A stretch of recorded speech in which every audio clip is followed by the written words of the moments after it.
going on, everybody? Glad you can make it here with us today. I'm Nate, joined alongside Hoff. Hoff, you are the voice of Tundra, the silky smooth operator of our stream. How you doing? I'm great, man. I decided to take myself to sunny Florida. It was 90 degrees and sunny today, as a little precursor. Really rest up my thumbs for this and my vocal cords for the upcoming tournament this weekend. So I'm stoked. Yeah, it's going to be a blast. Thank you to everybody tuning in right now. It's we're broadcasting over on Twitch, over on Facebook, over on YouTube. If you can drop something in the comments, make sure that we sound okay. Apparently, we had some microphone issues prior to that. We possibly were not muted, and if we weren't, then you got treated to our wonderful conversation prior to. But anyways, if we could definitely get some comments in there just to make sure that we are hearing you guys okay, that'd be great. Or you guys hearing us, one way or another. We'll figure it out. All right, Hoff. So we have, just to update people, we crossed the 70-person threshold. Now we are sitting at, I think 73 was our last count, Hoff, which actually matches our Tundra Bowl 6 numbers, which completely blows my mind. I don't know about you, but I'm really thinking that, originally I thought if we got 40 this year, I would be a happy camper. It's not about numbers. I just figured, 40 people would come on out, have a great time, and we're almost double that. Yeah, dude. I honestly, I know what you had said to me. It really was going to depend on what was going on with with COVID still, and requirements for travel restrictions and what have you. And I know there's a little bit of a blip going on nationwide, but honestly, I think things are going in the right direction everywhere. I think people are ready to get out, and this is kind of like the first, quote unquote, large Tecmo gathering since the last Tundra, right? I mean, maybe Kumite last year happened right before everything shut down, but I would say this is like the real last like one with this many people in it. So it's exciting that it's your tournament. Yeah, and I mean, honestly, you know how it goes, Hoff. I can't do this without the help of everybody. I mean, yourself included. You come out every year, which is phenomenal. The team that we have surrounding us, we've got, we're almost pushing double digits on the team now, and that's a very great testament to them as far as being able to really do the kind of tough work on game day, so that that allows me to also play in the tournament. Because without that, I wouldn't be able to play in the tournament and wouldn't run as smoothly as it does. So it's testament to yourself and the rest of our team that things run as smoothly as they do. Yeah, they're saying in the chat real quick that my mic is low, so if you want to turn up the desktop gain and OBS a little bit, they'll probably hear me a little bit better. But I appreciate it, dude. Like honestly, I tell people all the time, I'm excited to be part of this tournament. It was happenstance that I even became the voice of Tundra, honestly, and I'm thankful for it. You're a great person to work for with it, and it's a great group of dudes, and I look forward to it every year. It's Thanks, actually man. the only Tecmo traveling I do. Yeah, it's interesting that after you came to the first one, you just became the voice of it. It was so cool to see the fact that you hadn't, if I recall correctly, you'd never like actually traveled out to a Tecmo tournament outside of Madison. No, Um, Tundra was actually the first tournament I ever traveled to. That year, I went to Tundra, I went to Kumite, and then I went to Madison, and then I was done. And that was okay. it. I know I would go to the Northeast tournaments. I mean, Matty D and Arnquim, and today I was all yell at me all the time for not going. But honestly, if people don't know, I follow the Bills all over the country, and it's always during football season. I'm just not gonna forego that to go play Tecmo. No offense to anybody. Football, following the NFL, team like my team in the NFL across the country is greater than Tecmo. So, in any event, though, but yeah, after I went to all those, obviously that was the last Madison, and it's just like, traveling for Tecmo wasn't a thing, and then, that first Tundra, honestly, I got knocked out in the round of 32. As like I have every year, and I basically just like, when I was a kid, I wanted to be a baseball player, and when that failed, I'm like, oh, I want to be a sportscaster.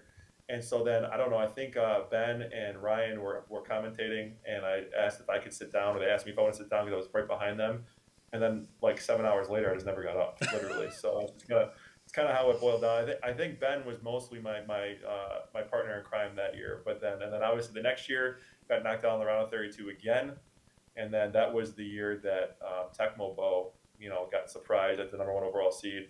And then he sat down next to me for the whole bracket and everything, and never got up. And then obviously last year, we don't all know what happened there. So keep getting knocked down in the round of 32. I think it's like good for the stream, and it's terrible for me.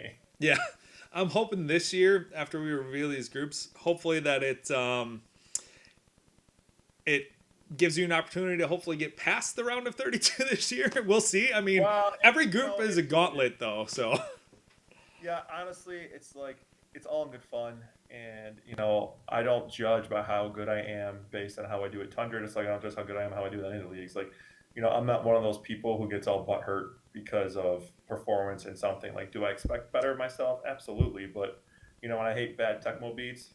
But other than that, it's just like it's winning. While winning would be amazing, and I'm like a super competitive guy. Like I don't expect to win because I know I'm not even close to being the best person there. So it's just kind of like let's go as far as I can, and then hop in the mic and do what I do best. awesome. And we always appreciate it, Hoff. All right, so if I know you guys said that Hoff might be a little quiet, I tried to turn it up, so hopefully that works out. Yeah, they said it. They said in the stream that it's working. It worked. They went up. All right, So fantastic. All right, so we are going to talk about our updates and the group reveal here. You're going to have to bear with us. This is the first time I'm running it in this capacity from a live slideshow instead of downloading the whole thing. So bear with us if there's any technical difficulties. So here's what we're going to do with the show content.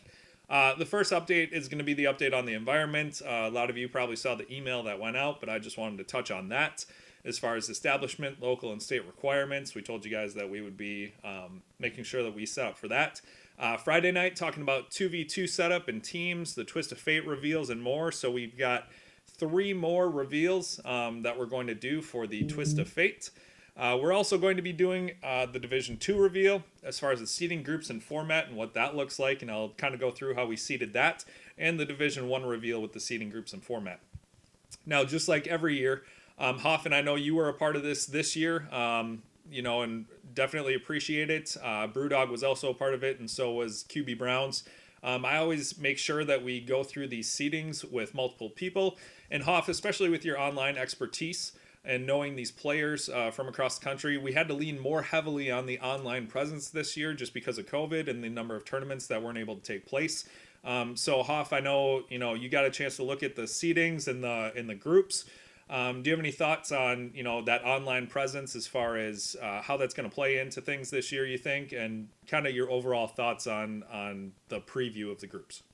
Well, yeah. So I think that there obviously are some live guys that are in there that I don't know who they are because they're not part of our online community. Guys who have done stuff that really I'm not familiar with, and obviously I asked you about them. But I would say that we kind of see who's been doing really well online the last year or so. And testament to War Machine and with Thunderdome and the people performing in there and what have you. So it's just like it's kind of like I don't really follow the other leagues as much as War Machine does, but I have a pretty good gauge of how people in HSDL and 2K do. Granted, I know it's not the same format because even though HSDL is an OG ROM league, it's redraft and all that stuff, but you kind of get a handle of how people on the whole do. So I think I think it played a little bit of a part, but there's definitely, and I told you this, and we'll talk about it, that there are some decisions that you made, which I obviously it's your show that I think definitely lean more heavily towards live than online, but you have to do that because the end all be all, just like War Machine does in Thunderdome, where the end all be all is mostly how you did in Thunderdome or how you've done in Thunderdome. It's like how you've done in Tundra. Like you can't have someone, you can't have like primetime, who was the runner-up in Tundra, be a 4 seed. It's just not going to happen. No matter, even if he went 0-16 every season in HSDL since the last Tundra, he still would not be a 4 seed in Tundra because of what he did last year. Right, exactly. And I think that's one thing that we want to try and really put the beat on is that we need to make sure that we are giving that live presence in there as well.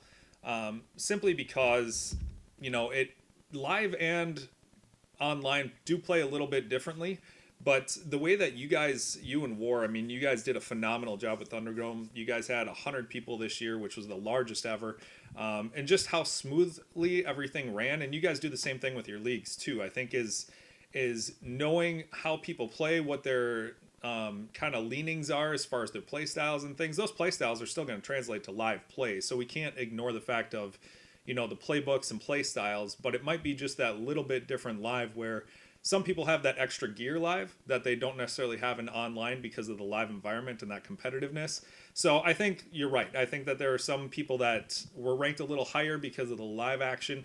And, we'll get to that here in a minute as well. Yeah, I just want to go on record and say that while I love taking any credit anyone wants to bestow upon me about Thunderdome, it really is War's baby, and I am just his glue guy and his spokesperson, if you will, and he really does most of the heavy lifting for that. I just make him look good. So I just want to just like I make Tundra Bowl look good on or sound good, I guess. I just want to go on record and say that literally is mostly War. I'm just a helper, just like I am with you. Yeah, and War's production value is just through the roof. I'm never gonna match that unless I'm pouring even more time into this than I do. And to be frank with you, with 4 kids, I don't have the time to do that. So, but he does such a phenomenal job. It just blows my mind every year. I know it's funny. I mean, we go on a stream. I think we did a 2K stream within the last week or two, and he told all the guys, "Okay, guys, it's gonna be nuts and bolts, and that's it." And it was still like 50 times better than anything I would ever do myself. And so they're just like, I think Dan DPS was just like, "Look, this is nuts and bolts. Like, what the hell?" So it's just, and that's totally true. That's just War. So Yeah. All right. So let's get. Ooh, interesting. All right. So here we go. Updates on the tournament environment. So for those that have seen the email, and I kind of posted it on Discord as well today, I've got a longer spiel in there, but I'll try and give you the shortened version here. On March 31st of this year, the Wisconsin Supreme Court actually struck down Governor Tony Evers' mask mandate and then put in basically a notion that he can't, again, put in another mask mandate without legislature approving the process. So from the state capacity, there was nothing there. Basically gives it up to local control. Now, there are various cities around here, including the city of Green Bay has their own mask mandate going on. So if you are staying in a hotel in the city of Green Bay or in De Pere, I know De Pere's got one as well that they had put into play. Those things you're going to want to take a look at kind of the rules of each city that you're staying in. Most of you guys I know are staying right across the street from the watering hole. And the village of Howard, that brings me to my next point, does not have anything that's mandated for a mask mandate. So we always said that we'd follow what's out there as far as those guidelines and mandates, things that were required. So there was nothing from the state that was required any longer. There's nothing from the local control, which would be the village of Howard, where the watering hole is located. And then I also spoke to the owner of the watering hole, and he's not going to put anything in as a requirement or a mandate. So to make a long story short, there will not be a mask requirement at Tundra Bowl. Now, with that being said, we are going to have more space in between systems than we've ever had before. I bought enough sanitizer for every single station that we do have. And if you would like to wear a mask or feel that it's necessary for you to wear a mask, please feel free to do so. I want to make sure that we're accommodating that for those that would like to wear those. But I don't feel like in good conscience I can require something that the establishment itself, local mandates or state mandates do not require. So I just wanted to give you guys that update on that. Hopefully if there's any questions on that, just either DM me or you can pop them in the chat and we can kind of answer those later. But gave a pretty thorough explanation of it. Thankfully in Wisconsin, we've actually had a lot of really great access to vaccines for those that do want those. We've given out I think it's over 3 million doses now, almost 3.5 million if I'm remembering correctly. And then 2 million people have gotten at least one dose of the vaccine. So that's where Wisconsin's sitting. So, basically measuring out all of that information, that's where we landed on this. Yeah, and I mean, I think it's kind of good everywhere. This vaccine, the whole Johnson & Johnson thing today, notwithstanding, is like, people should do what they're comfortable with, and that's really it. And, that's it. And I don't think, if someone wants to wear a mask, don't say anything to them because it's their right. And if someone doesn't want to, same thing. It's just a matter of what people feel comfortable with doing, so on and so forth. Yep. And just to clarify, I wanted to make sure that I was respecting the authorities as far as, if there was a mandate in there, we were going to abide by the mandate. So, that's what we've always said. We've always gone on record to say that we're going to make this the safest environment possible and follow any local mandates or requirements that there were. So just in summary, basically it's going to be personal preference if you would like to wear a mask or not. We will have stations spaced out and sanitizer at each station. All right, moving on. Enough mask talk. All right, Tecmo Challenge prizes. So just a reminder, one of these 10 framed autographed jerseys is going to be up for a Tecmo Challenge prize. Now that's going to be unlocked at 100 tickets. The Tecmo Challenge this year is to kick a field goal with Nick Lowry of the Chiefs against the Giants, and it's got to be at least a 57-yarder. So at least on the opponent's 40-yard line is where you're going to be snapping the ball, or further away from that. And when you make the field goal, that's when you get the card, and the card could be tied to other Tecmo Challenge prizes. We got a lot of great prizes this year: autographed football, autographed book. We've got the jersey, obviously, at 100 tickets. We've got a Jay Schrader jersey that's autographed. We got our mystery boxes with the cards again. We got a lot of great things. So make sure that you guys are doing that, and more importantly, a portion of those proceeds of the Tecmo Challenge are going to go to My Brother's Keeper. So over the last 2 years, you guys have done a great job of donating to that foundation. Harry, of course, can't be there this year, but did donate the autographed football and book to be donated for the Tecmo Challenge prizes. But anyways, a portion of those proceeds will go to help My Brother's Keeper, so we can continue that partnership as well. We also added one other partnership this year, and that was with the Children's Hospital of Wisconsin. So what we are going to do is we are giving away, courtesy of Game Trade, a power set, the Nintendo Entertainment System power set. And yes, it has everything in there. It's got the 2 controllers, the gun, the triple game, as well as the power pad and the system.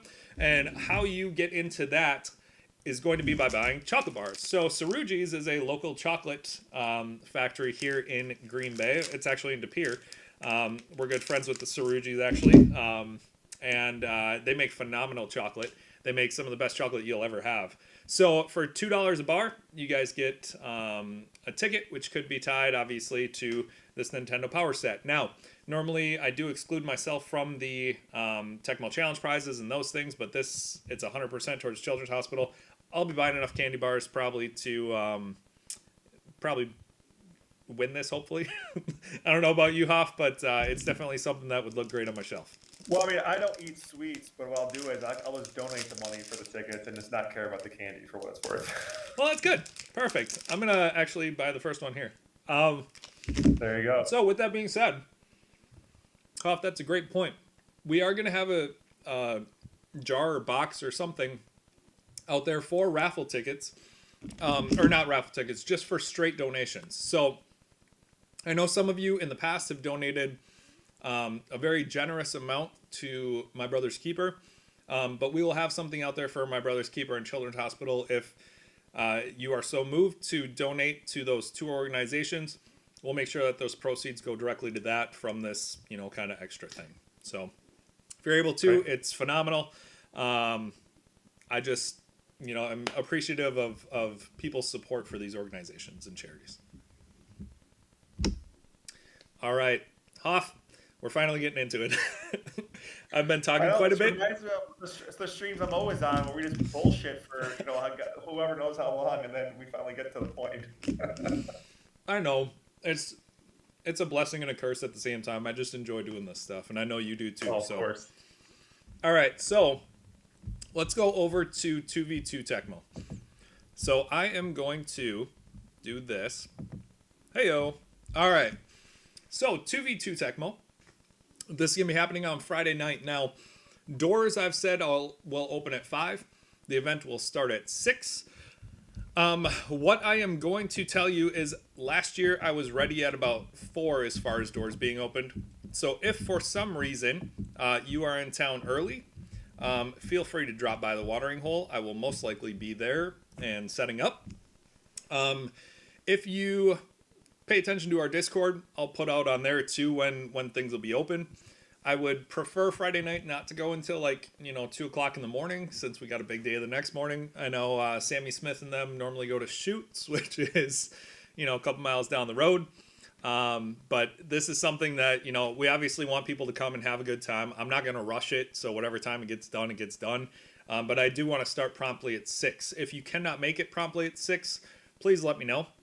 I can make sure your games are put down a little bit later. But we'll start right at 6 with 2v2 and with Twist of Fate.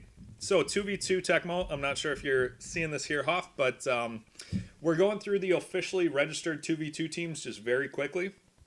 I do have a number of 2v2 teams that are officially registered on this list. We've got, I want to say there's about 15 or 16 teams right now. And then there are a number of other people that have not gotten a partner there yet. So we have a couple people there that are italicized with the asterisks. Those are ones that are anticipated but have not yet completed payment for the 2v2, but they are anticipated to do so. So are there any groups that jump off the page at you here, Off? Yeah, I think so. Just kind of going on the list, like so. For example, when we get to the groups, Woodshed and Jim Sox are like two guys I'm not really familiar with, obviously, but like I think Justin Peters and Shield are going to be formidable for sure. I think DPS and Riddler will probably be pretty formidable. I'm curious to see who plays what with them, if they do offense, defense, or go full halves, or how they're going to do that. Um, and the furthest I like, the one group that's not going to win anything is Big Red and Casualty. I mean, Big Red is so bad. Oh my Like, I mean, gosh. honestly, I don't even know why he tries. It's already starting. I love it. I mean, I'm actually surprised that it took 25 minutes for us to get to that point, but Well, it's there. honestly, so I've been getting made fun of for how like how much I make fun of them. So I'm trying to like pace it out, but I've been holding it in. Didn't do anything during the reviews, in the leagues and stuff because I wanted to save it for this moment. Well played. So Woodshed and Jim Sox are the defending champs. So last year they did extremely well and obviously won it. So they won their free weekend passes this year, which is a pretty sweet deal. And then Hoff, you and I are actually going to pair up for this. This is the first time I've actually ever played in Friday night stuff. Me too. So we're both popping our cherry at the same time. Yeah, it's it's going to be a great time. So no better way to do it than doing it that way. So there are a couple of people still needing a partner too. Go ahead, Hoff. I was just saying we should definitely pour one out for Matty D, who was supposed to come to this tournament and be my partner, and he, let's just pour one out for him real quick because work, bent him over and isn't letting him come. Yeah, it is. It is quite the disappointment. Nothing to do with Maddie at all. Maddie got the clearance No, to it's do not it, him at all. and Flights booked and everything. It's just his job basically reverse course on him. So he wanted to be there.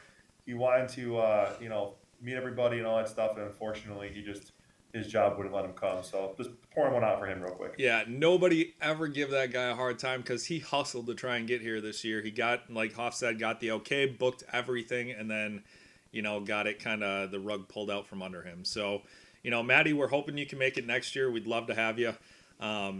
Sorry didn't work out this year, but we'll definitely be carrying the torch for you. Yeah, for sure. All right, so we're gonna pop over to Twist of Fate. Twist of Fate is something also going to do on Friday. Hold on, real Yeah. quick. They're in the comments. They're asking what's the format for the 2v2? Is it group play? Yep. Or WLM or whatever it is? Good point. All right. Yep. Thanks, Riddler. So the 2v2 and the Twist of Fate are actually going to be a double elimination tournament. So they're running independent of each other. But the seeding last year, it was too hard, honestly, to seed the teams. We're gonna random seed both Twist of Fate and the 2v2. So it's just gonna be completely randomized, and that'll actually be randomized on the day. So we're gonna randomize the whole thing basically, and see where everything lands. So you might end up with a really tough pull in the first round. You might have a cakewalk to the final four. Who knows? To be honest, there's not really any cakewalk at Tundra, so. I don't anticipate that, but you might have an easier path than some other people. So it just is going to be what it's going to be. And obviously, Hoff, I love the randomness of things, which is where the Twist of Fate kind of was born from. So it kind of goes along with the whole theme. Great. All right, so Twist of Fate, we've got 20 some odd players right now in the Twist of Fate. So we anticipate probably between 30 and 40 people on Friday night, which is cool. We had that last year. But let's get back to, let's see if I can. Yeah, what's up? All right, I'm learning this thing. Here we go. So 2v2, and here's the format just for you guys that need to see it more visually. It's randomly seeded, so teams are going to be put in a randomizer on Friday night to establish setup, double elimination, following the rules on the 2v2 webpage as well as the Twist of Fate webpage. And then the free weekend pass for each member of the winning team. This is for 2v2 specifically. And then for the Twist of Fate, we are announcing 3 other events here. The first one is creative scoring. So it's no offensive TDs allowed. So that'll be one of the wedges on the wheel. Upside down Tecmo, where your controllers must be turned upside down for the entirety of the game. That means not just upside down, we mean like upside down and backwards. So basically, your right hand is going to be controlling the D-pad, and your left hand is going to be controlling AB. And then you guys might hate this one, but it's going to be what it's going to be, Hoff. Bubsy Returns is going to be a wedge on the wheel. So it's you will take a quick side jaunt over to the Bubsy screen. You get 1 life for the high score on Bubsy, and then you get to pick your choice of team, either for yourself or for your opponent, and you need to use the standard playbook. So there you go. Any thoughts?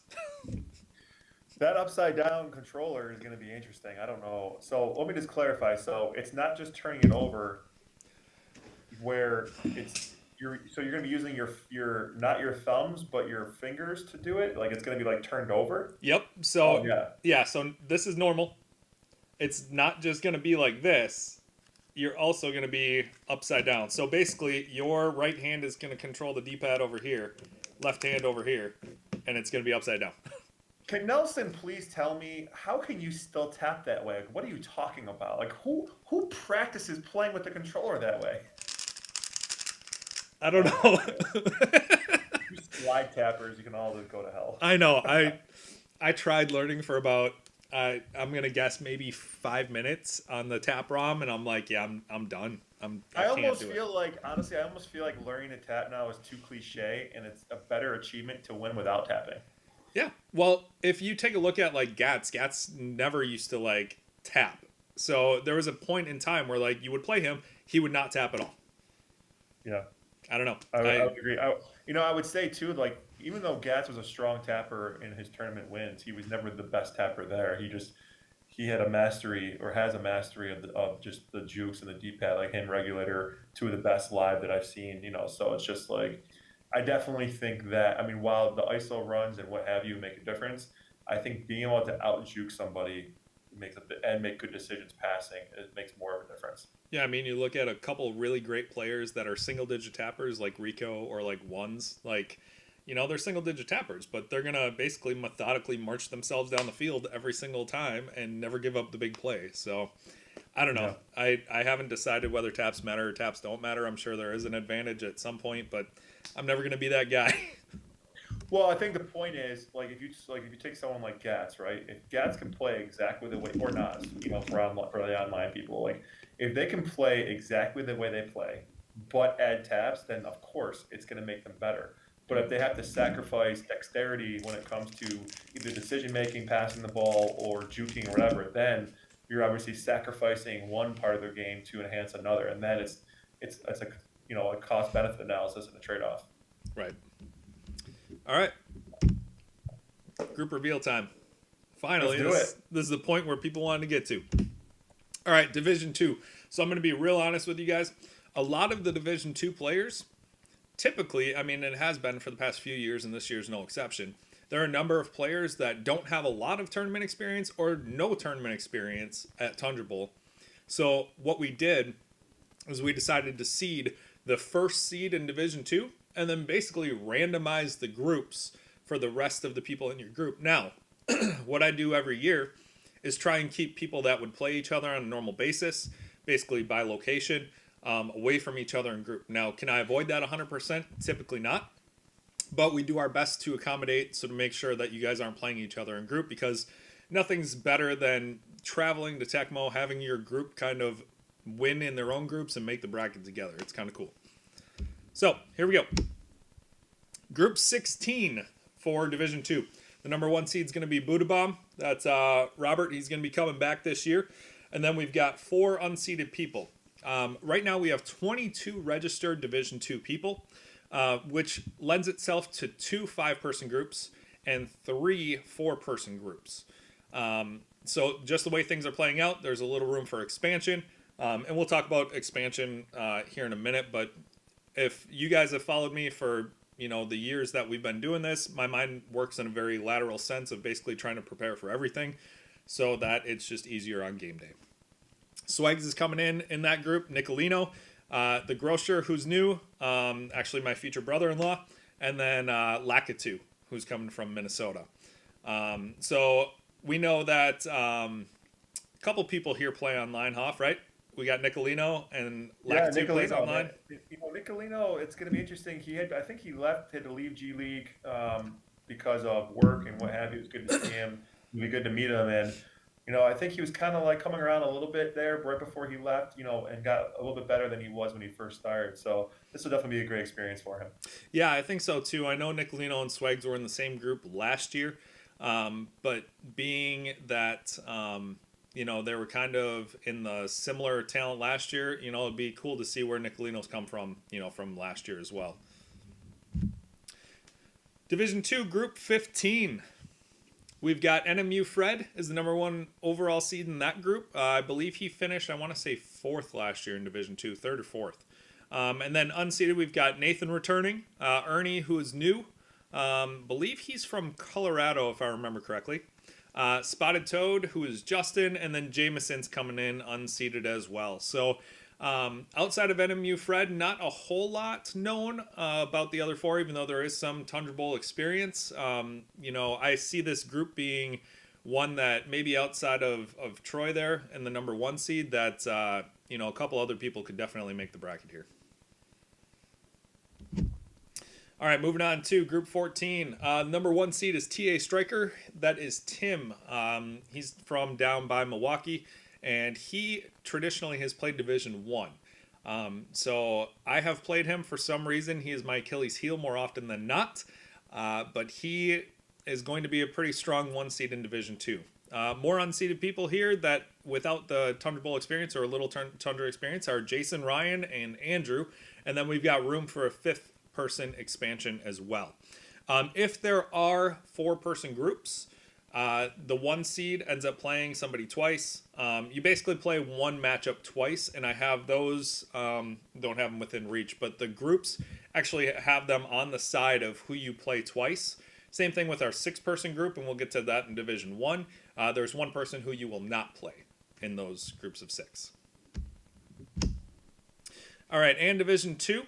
Group 13, Youngtel, which is the number 1 seed here. JDZ, Tyler S, and then Rob C, who's also known as Faster Than a Speeding BB. Very long nickname, almost as long as ripping you a new one, or just longer than. But that's Rob. He's coming back. He's been to a number of Tundra Bowls, so it's really good to see him back. Now, Hoff, I know you know a bit about Youngtel. Is he in 2K and HSTL? Yeah, he is now. I'll tell you what, Okay. man, I'm surprised. Youngtel, if he still can, he should switch to Division 1, man. He's good people. He's got some skill. He's been playing well. He played well from the get-go in G League. He took Rockman to like the limit there in like the first season of G League, and it's just honestly, I don't know if you allow movement or not still, Nate, which you can touch on that. I don't mean to steal your thunder here, but I definitely think Youngtel should move up to Division 1. I think he can hold his own up there. Yeah, there are a number of people that had said that they were surprised that he went Division 2, and I'm wondering because this is the first tournament he's traveled to, if I recall him saying that correctly, was that Tundra was the first one that he's ever traveled to, like for a live tournament. So maybe it's kind of not confident how he's going to turn out live. But I'm with you on this. I think he'd do just fine in Division 1. But I also don't want to be the person who moves him strictly because a couple people think he should be Division 1. Well, how about yeah? I'll be that person. I'll send him some DMs after we're done here and tell him that he's moving up. Okay. Okay, yeah, and if we have to, I mean, we can shift a little bit. Guys, for those that have been to Tundra Bowl in the past, and even the new guys, just so you guys know, there are little shifts on game day. We traditionally try to not touch groups as much as humanly possible, simply because people, kind of mentally prepare for things, and it's just less work to not switch things. However, when people walk in on game day, we got to put them in a group, and we want to try and put them in as balanced of group as possible. And on game day, I'm always consulting. I consulted Hoff and Brewdog and John last year. All 3 of them were there. So if we have small changes, I'll make sure I post those as people join or shift divisions. We did have LAC 2 actually registered for Division 1 and then switched to Division 2. So to answer your question, Hoff, yes, we do allow shifting of divisions, but it would have to be relatively soon because if it comes on game day, it's going to be a little trickier Sure. to do that. All right, and Group 12. This is the last group. So we've got Robert S., who's 5-3. He's coming back this year. Andrew, Chris, and then we've got somebody who is not fully registered yet.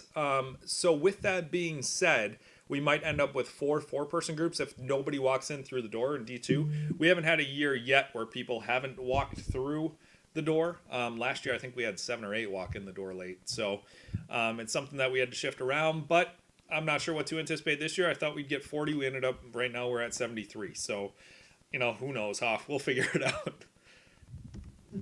And then Group 11, the expansion. So Group 11 is going to be an expansion group.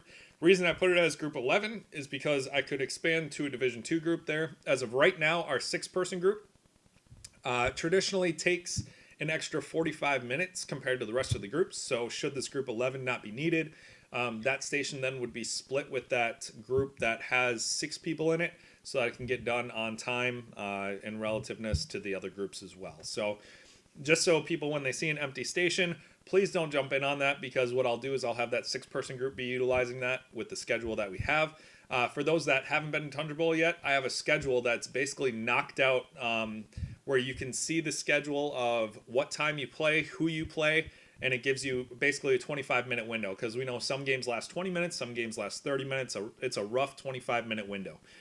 So make sure you guys are sticking to your group specifically, please. If you do have a question that there's an open station, let me know. I can make that call on Judgment Day. But for the most part, it just works a lot smoother by following the schedule that you guys have and then going to, the sheets on game day.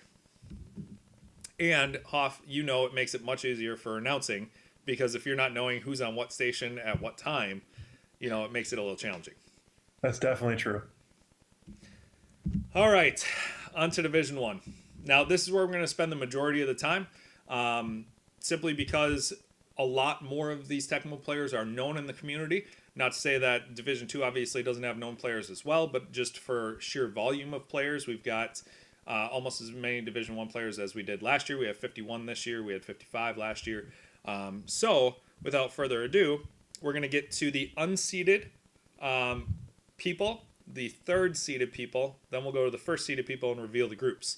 Now, Hoff, I want to preface this because it happens every year, and it happened at Madison. It happens in any tournament. Some people are not happy about their rating. Now, we know some of these, and I'm sure you've looked at the list, in the slides here. Some of these unseeded people could definitely be 3 seeds, even 2 seeds in some tournaments. Same thing with the 3 seeds being 2s and maybe low 1s. It's definitely possible that in other tournaments they're much more highly ranked than they would be here. Yeah, that's definitely true. And I want to reiterate to people, just like I kind of said for Thunderdome and any other time, prove Nate wrong and us in general, because, obviously I had input on it. And more importantly, you have to beat the best people to win. You just have to. And if you don't, I don't know what you expect. So if your group's hard, yeah, it's hard, but if you don't beat the people in front of you, what are you going to do? You know what I'm saying? So I would just say that keep that in mind and obviously, just keep that in mind. All right. Here are the unseeded people for Tundra Bowl, and this is in alphabetical order, not to give away any of the groups just yet. But on this list, what I did is I put in parentheses, and I'll do this obviously with the 3 seeds as well, and you'll see it in group play as well. I mean, you guys have already seen it in Division 2. I put the Tundra Bowl lifetime record in parentheses. Now, that may or may not be reflective of their overall tournament in other tournaments as well, but this is what they've done within Tundra Bowl. So if you see that, those rankings, or those records rather, are reflective of their Tundra Bowl record.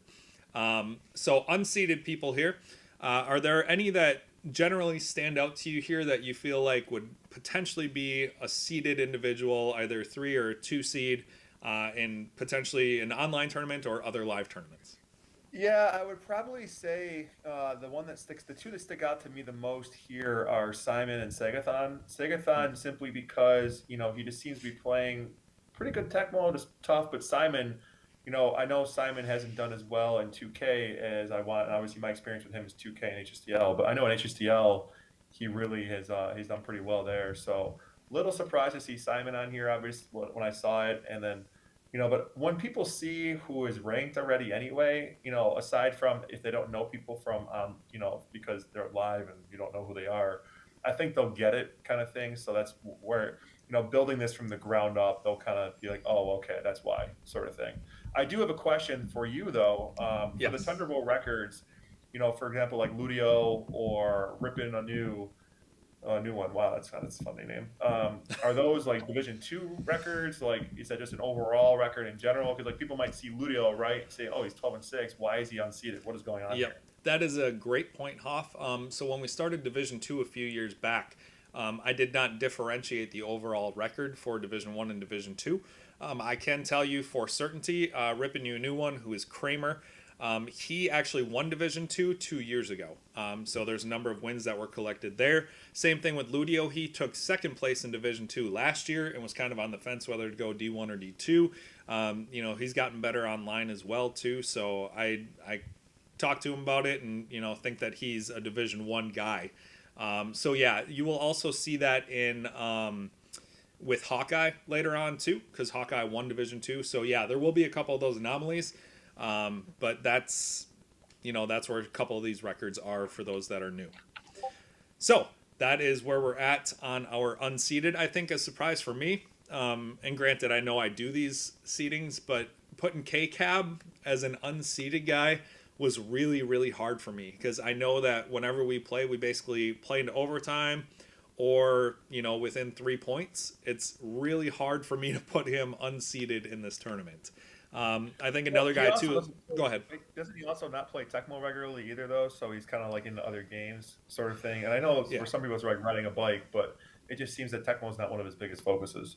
Yeah, and it's not, but he is like a riding the bike type of guy. And to your point too with Simon, yes, he's got a 1-7 record, but I was even talking to him the other day on Discord and just complimenting him on how far he's come as far as his like talent level in the last year. So for those that have been playing online pretty regularly, it's cool to see the improvement in talent across the board by doing leagues like HSTL, 2K, doing Thunderdome. It's cool to see those guys that maybe haven't had the success live, but are starting to see that success online now. Yeah, for sure. I would agree.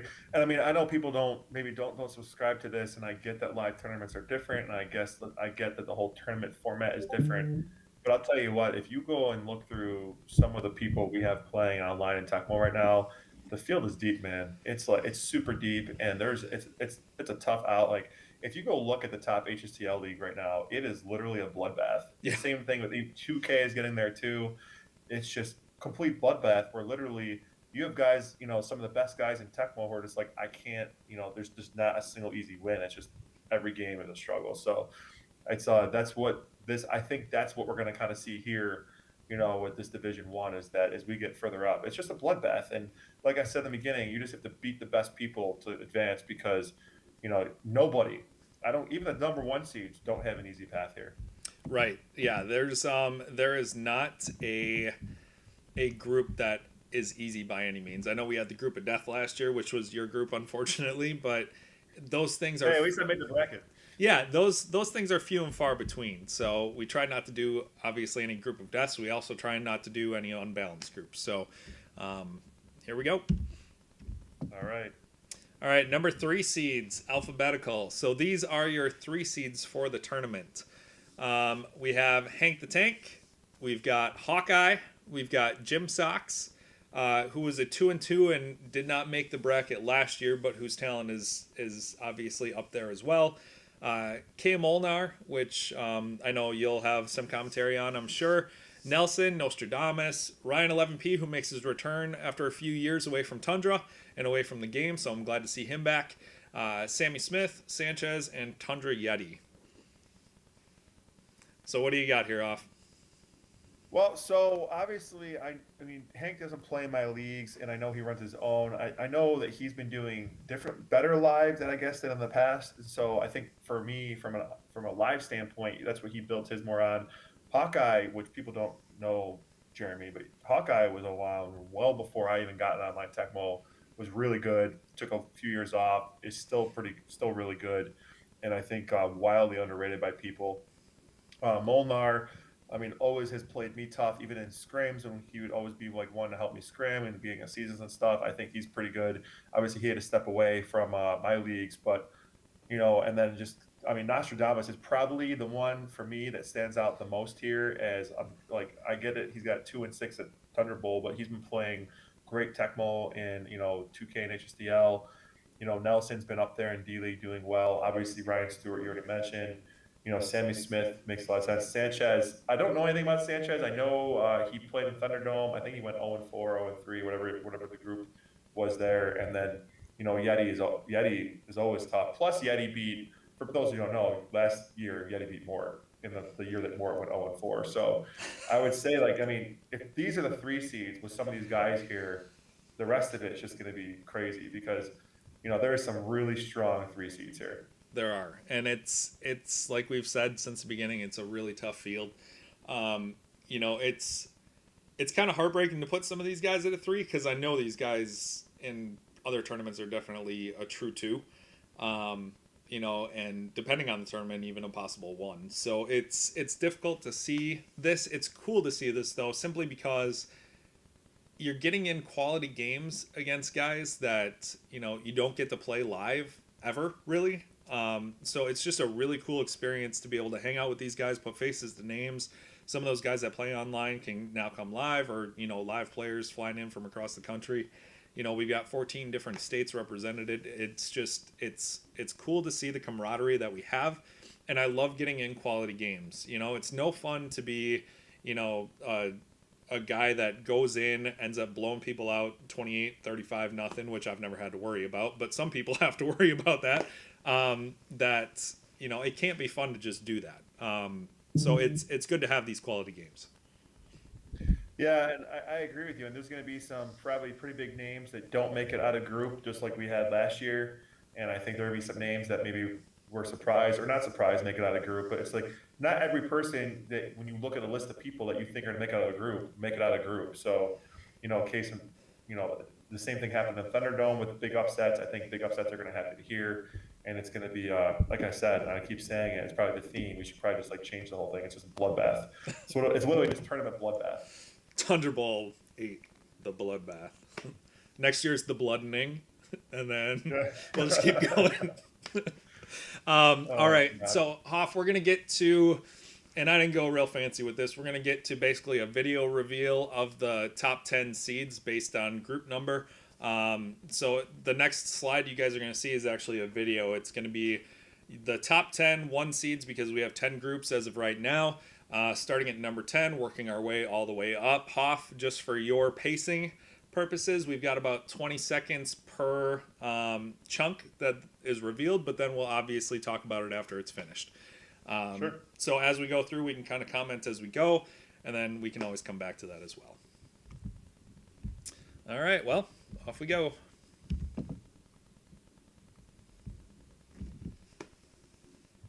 Ooh, and I can always pause too. We can definitely pause. Wish I could hear it without doing the echo. It looks fun. All right, so number 10 is myself, and I don't want to spend a lot of time on this. I had a hard time actually putting myself as a 1 because I do think that there are other people in a 2 that are potentially better than me on a consistent basis. That's all I have to say, really. Yeah, I mean, you and I talked about this, and just where you're finished every season or every year speaks for itself. So it's just you're always in the Elite Eight, somewhere in that range, I think, or Final Four-ish, somewhere up there, like every single year. So I mean, at some point, tournament organizer or not, it has to be taken into consideration. Yeah, and honestly, putting myself as a 1 seed is actually not any. There's no joy that comes from that. So Sure. we can move on to 9.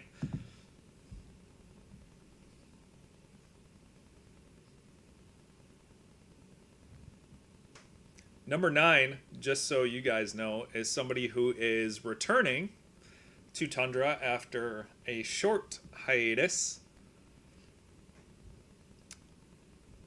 And that would be Coconuts. Coconuts is back. He is a Tundra Bowl champion.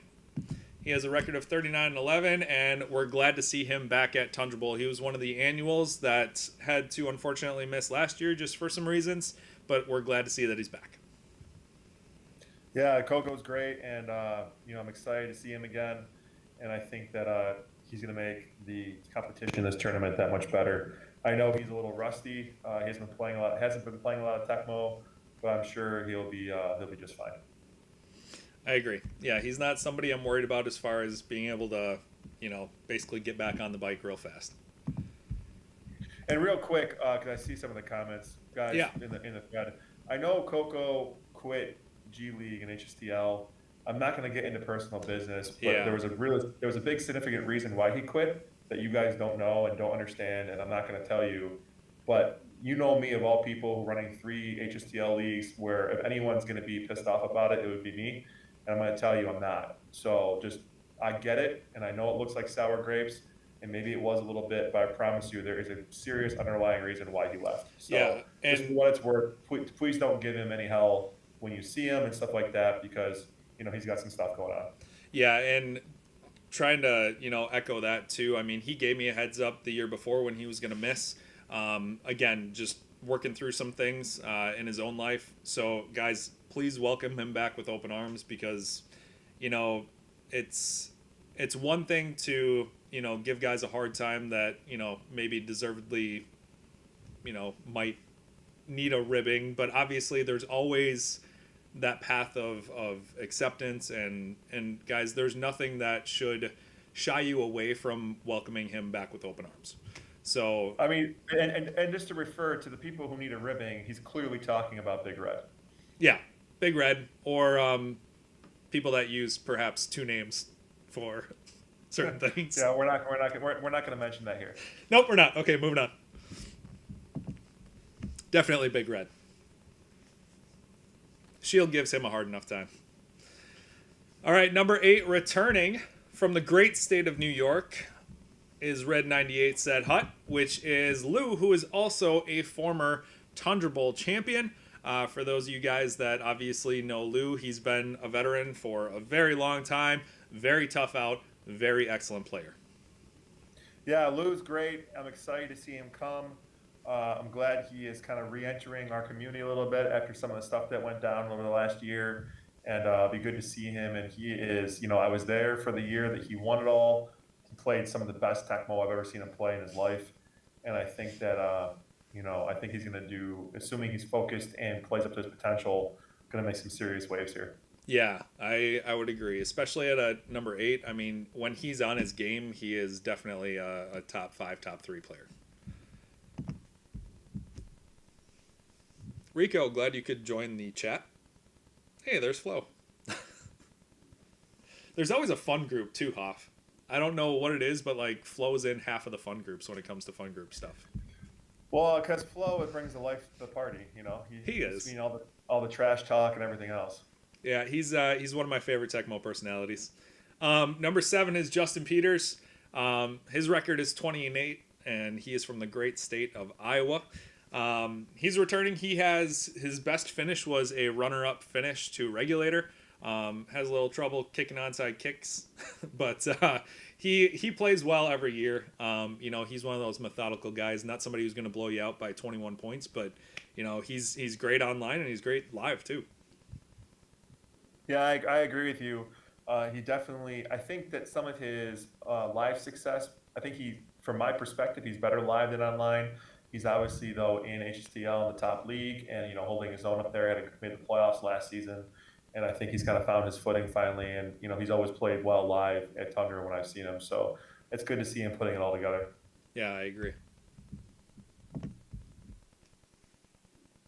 I wish I would have put music to this, but it's okay.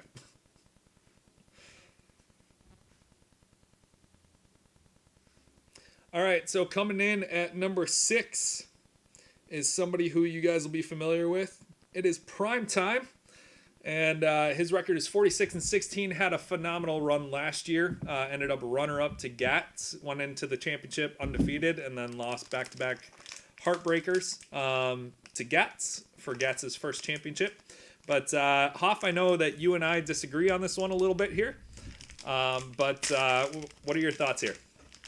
Well, so I'm a big fan of Troy. Obviously, I hang out with him every time I go to this tournament. He's like really close with Rico. I always come up with Rico and what have you. It's just that, and honestly, Primetime is an HSTL top league champion as well.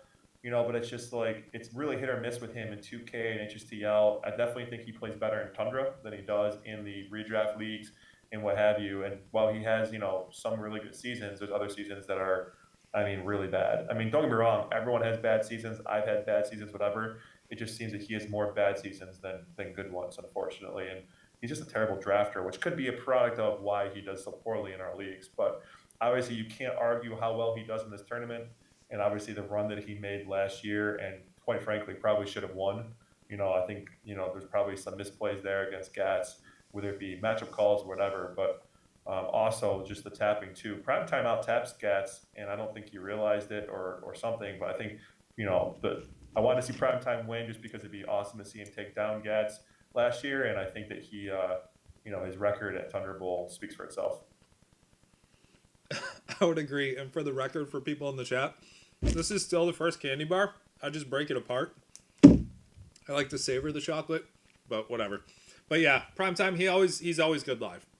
He's never disappointed at Tundra Bowl. He's always had great runs. So definitely worthy of the 6th seed here. Sammy, you're right. All I got to do is buy the 96 candy bars, and that thing is mine. So I'm not worried about it. Plus, it goes towards a good cause. So whatever. I'm having a couple candy bars. It's just one. All right, number 5. Oh, no. What happened? Oh, spoilers. All right. Going back. All right, the Shield, number 5. He is, he's obviously won Thunderdome. He won last year. He is somebody who has obviously progressed quite a ways. He actually won our first ever Division II tournament. But he is sitting here at number 5. Yeah, honestly, I think he's pretty good. I think, his live success has translated online finally when he's focused, and he obviously talks a lot of smack, and gets under people's skin as one of his fortes. But I think that this is a really good spot for him here, and well deserved. We got together a couple weeks ago. It was Poppy, myself, Nelson, and Shield, and I had 3. Let's see, was it 3 losses to him? No, 3 losses overall, but 2 losses by a combined 5 points. So it was something really low, but he's playing well right now, and it's just very disciplined, I guess I would say. So I wouldn't be surprised if he made a Final Four run here. Absolutely, I wouldn't be surprising at all. Honestly, any of these names we've seen so far, it's not a surprise. These number one seeds, it's kind of like what you expect from them. Yeah. All right, coming in at number 4. This is going to be a surprise to people that have played live with him. But from a 500 record at Tundra Bowl, he's coming in at number 4 here, Hoff. And that's the latest Thunderdome winner, latest HSTL, what was it, 2KD League winner? He won HSTL D League, he won 2K D League, he won Thunderdome coming out of the hardest group, beating the best people in the tournament. I don't care. This is one of those situations where it's live versus online, and there's nobody, and I mean nobody right now playing better Tecmo than him. Literally nobody. Live or not, he is playing the best Tecmo there is. Beating who he beat in the road he took, specifically in Thunderdome, and also being the first person I can think of that won Thunderdome as the number 1 overall seed coming out of group play.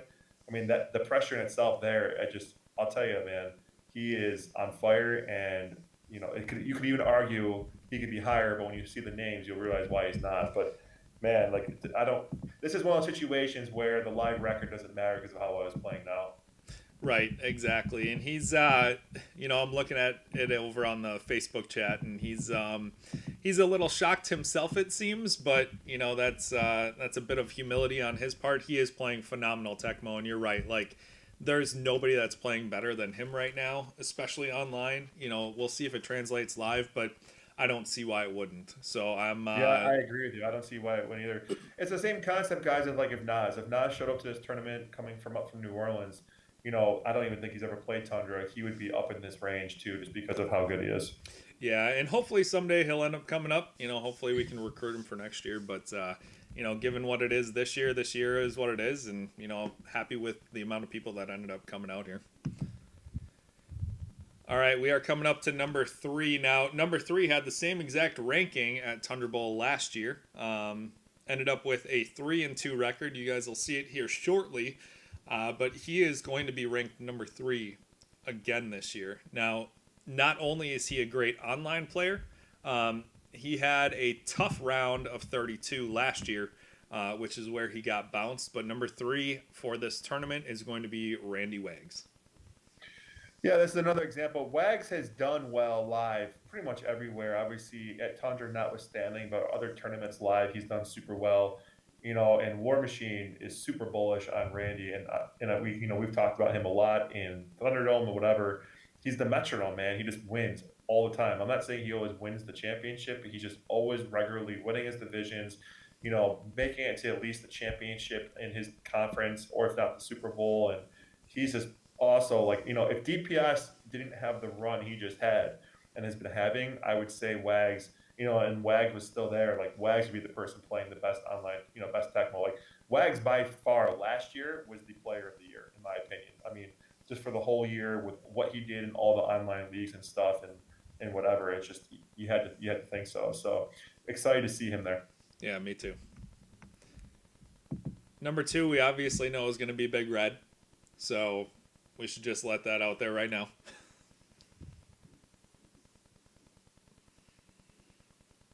That's not true. Good question, Riddler. Scotty Wags is not coming from what I know. Number 2 is Gats. So Gats, coming off his Tundra Bowl victory last year, was kind of up in the air for this year, but then committed just a few weeks ago here, 100%. So Gats is coming in at number 2. I know some people could potentially argue for the number 1 seed here, but the reason we have him at 2 is because, and Hoff, this, he stepped away basically from Tecmo, but coming to defend his crown.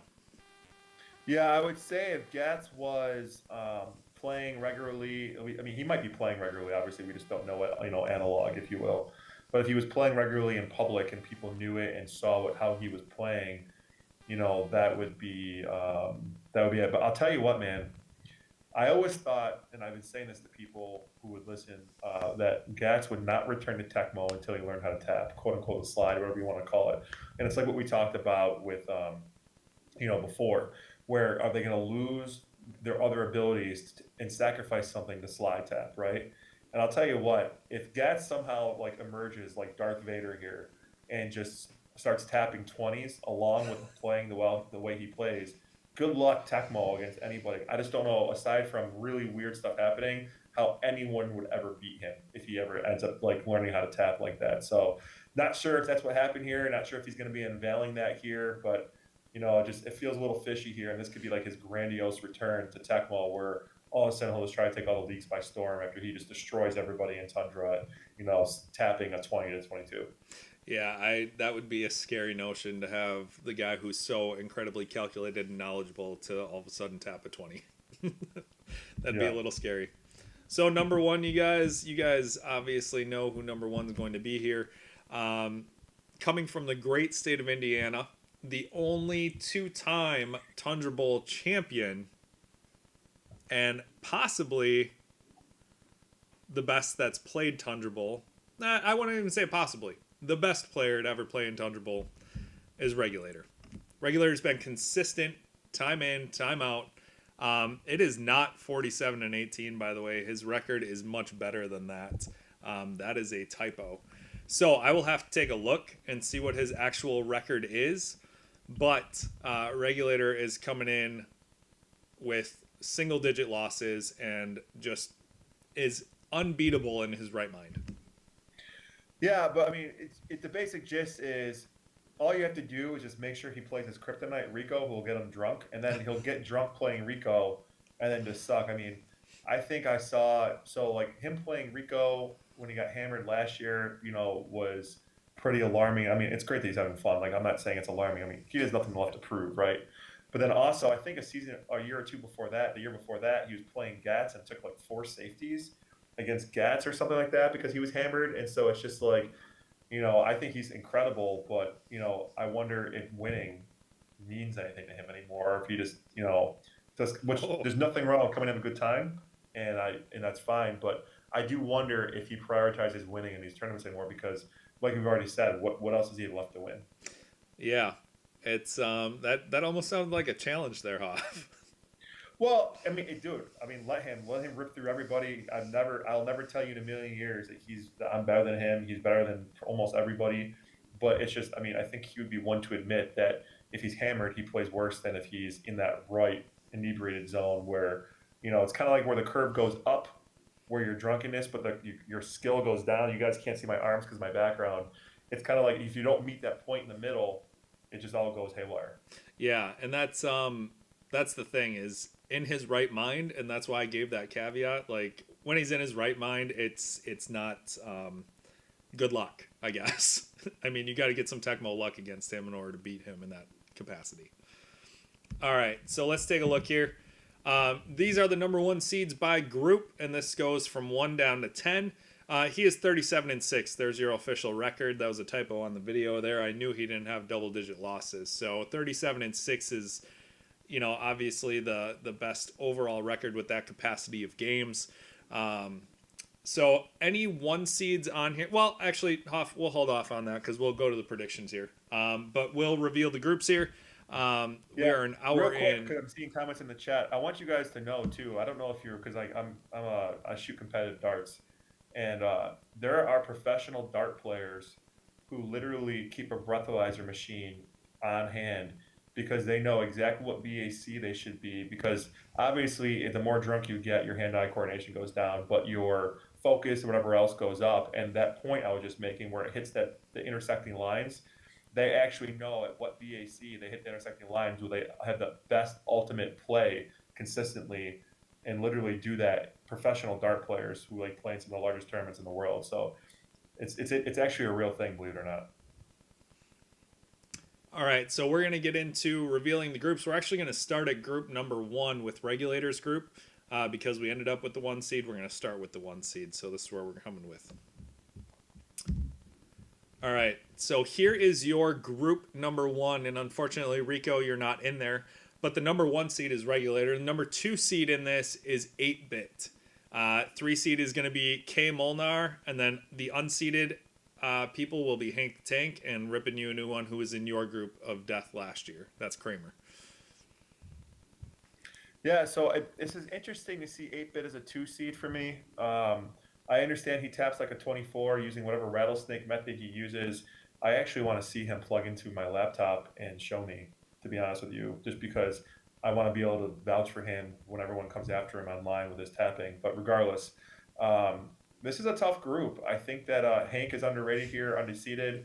I think Molnar could bring some noise at the 3 seed. I don't think this is a cakewalk for Regulator at all.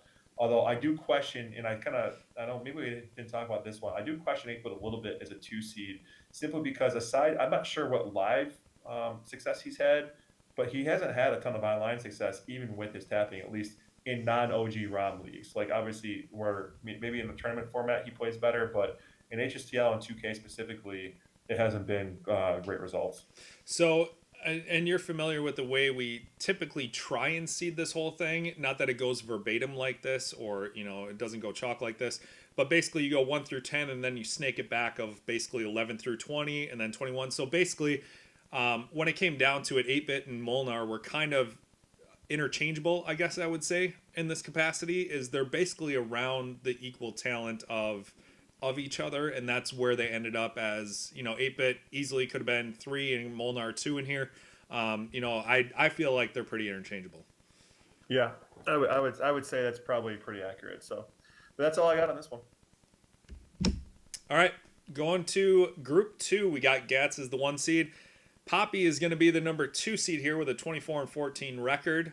He's had a number of impressive finishes at Tundra Bowl. Hawkeye is the 3 seed in this group, followed by Super Duper and Broadway Joe, which, just to comment on this before we actually get to the actual group, it was funny that they were commenting to each other about buying each other drinks, that's Super Duper and Broadway Joe, because they actually happen to be in the same group. And that was already formulated before they even started commenting about it. So that was pretty cool to see.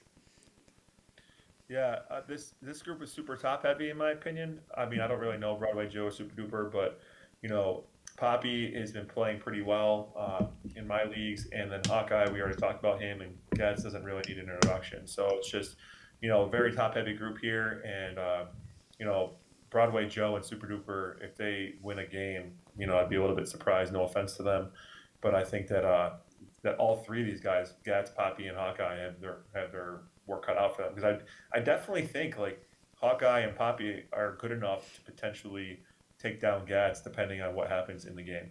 Yeah, this is going to be one of those groups that I'm going to kind of look at as we go throughout the tournament. There are a couple that I always try and, pop in on that I think will be potential upsets. It depends, like you said, what shape is Gats going to come in with? Has he been playing, 100 plus games in the last couple weeks to get ready for it? Very well could be.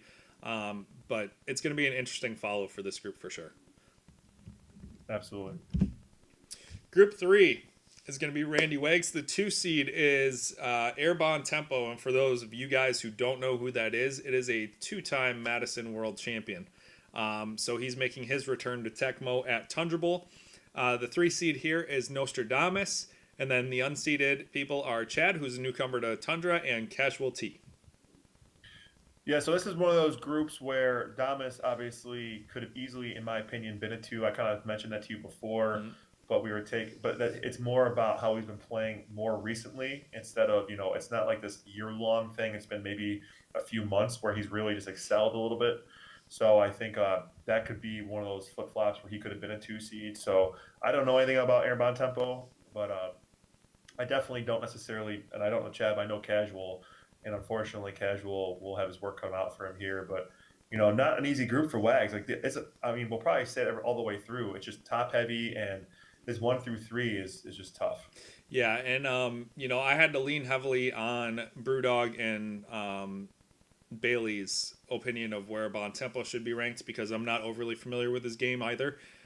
So this is where it always helps to have people knowledgeable about Tecmo from a historical perspective, but also from kind of a mass perspective as well. So this is why I always consult multiple people on this that have kind of that clout in the community and know the history of people, because it's examples like this that I wouldn't have perhaps known where to place him, especially with the lapse in playing.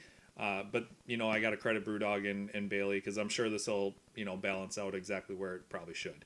One note on Casual T, he was in my group last year. He actually had me on the ropes until a very fluky last play fumble touchdown where took it to the house and beat him on as time expired. Otherwise, he had me. So he's improved greatly over the years and is better than what his 4-14 record shows. Now online, Yeah, I I know agree with that that. might be a little different, but live he's gotten better. All right, Group 4. We've got DPS, we've got Manio, we've got Jim Sox. Manio's coming out from the PN Dubs, so he's representing the Northwest. We got Jim Sox coming back, Trojan, and Fun Bobby, which apparently is a Friends reference. I was never a Friends fan, so I apparently found that out today. I've seen like 6 episodes, but here's your group number 4. So this group is interesting, right? So I mean, Manuel, from what I remember from back in the day, was really good, really eccentric. Pacific Northwest guy, doing his thing.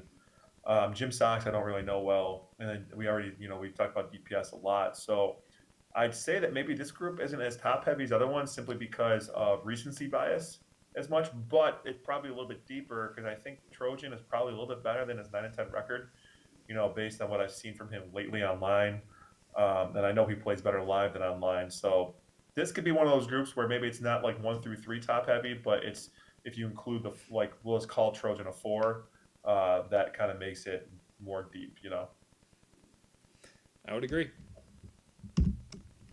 All right, Group 5, finally the long awaited meeting of the Shield and Big Red.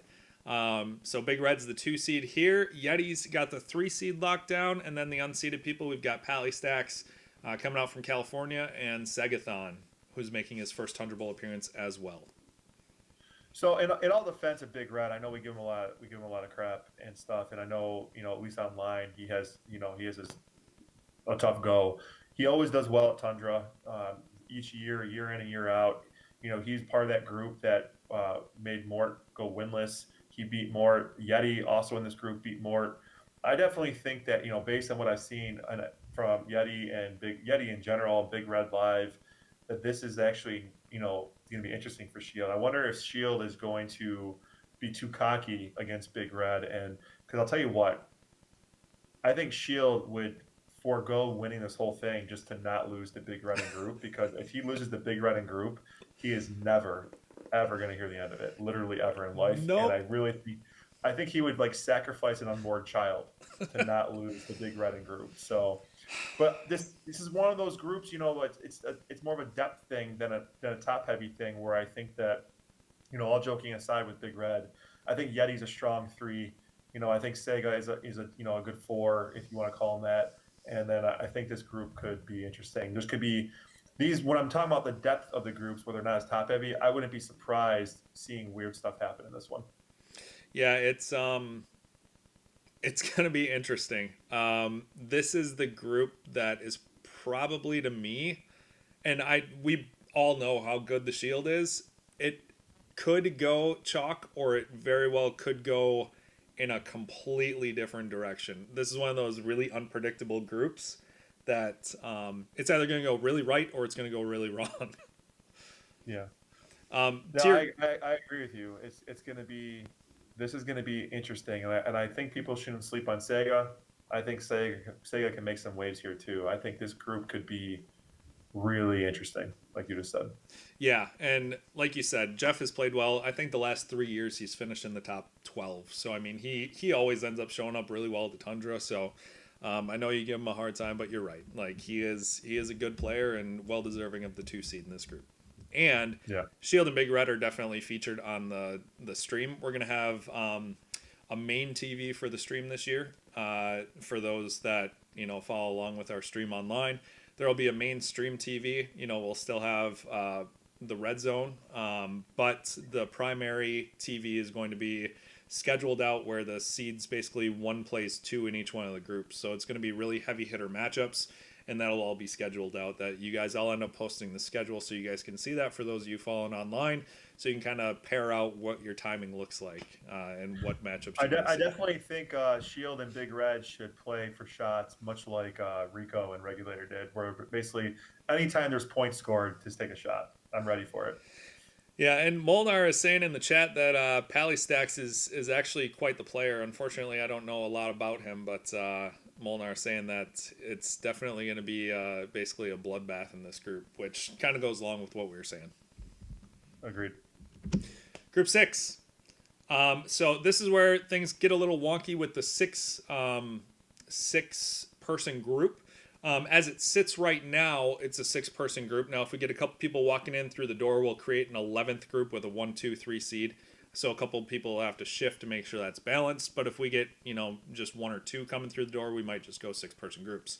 So with that said, that third line underneath each seed is what you see as far as who they play. So like primetime for this instance would play Riddler, Nelson, and then he'd skip K-Cab, he'd play Michael, and he'd play Simon. So that's who they play is what in the parentheses or the numerical seed. So that'll also, like I said, be listed on the group sheet so you guys know who to play, when to play. So that's what we got for the 1 through 6. We got Riddler at 2, Nelson at 3, K-Cab at unseated, but essentially number 4 right here. Michael and Simon rounding out the unseated portion of this group.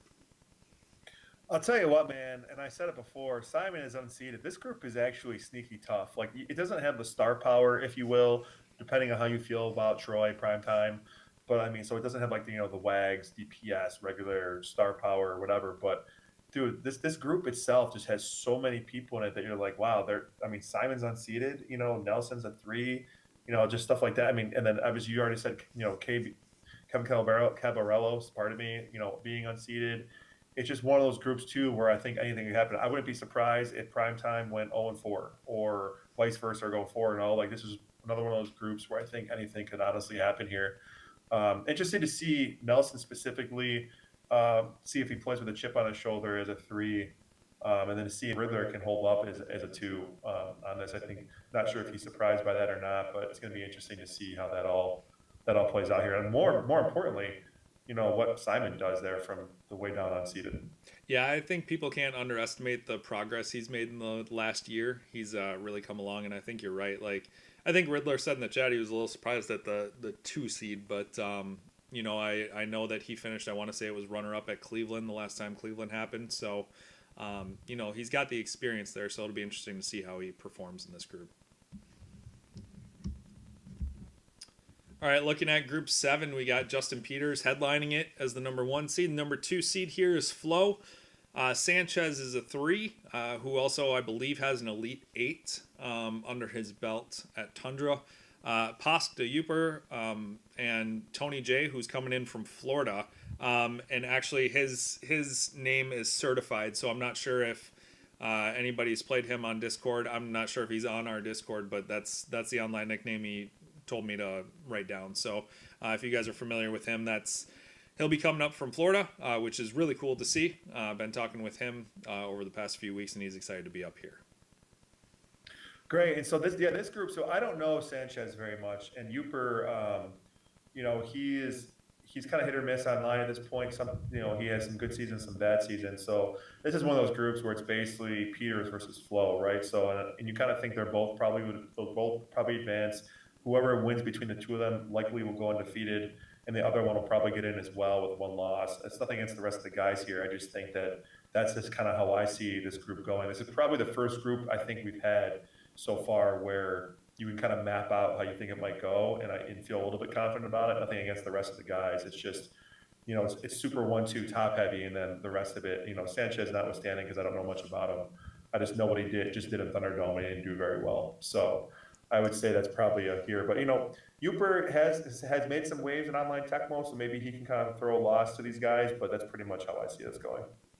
Yeah, and it's Flo's already commenting in the chat how he feels that how he can enjoy himself a bit more on Friday night, knowing that this is his group. So that's an interesting comment from him, but we don't really expect anything less from Flo because he likes to talk a little bit of trash, but we enjoy it.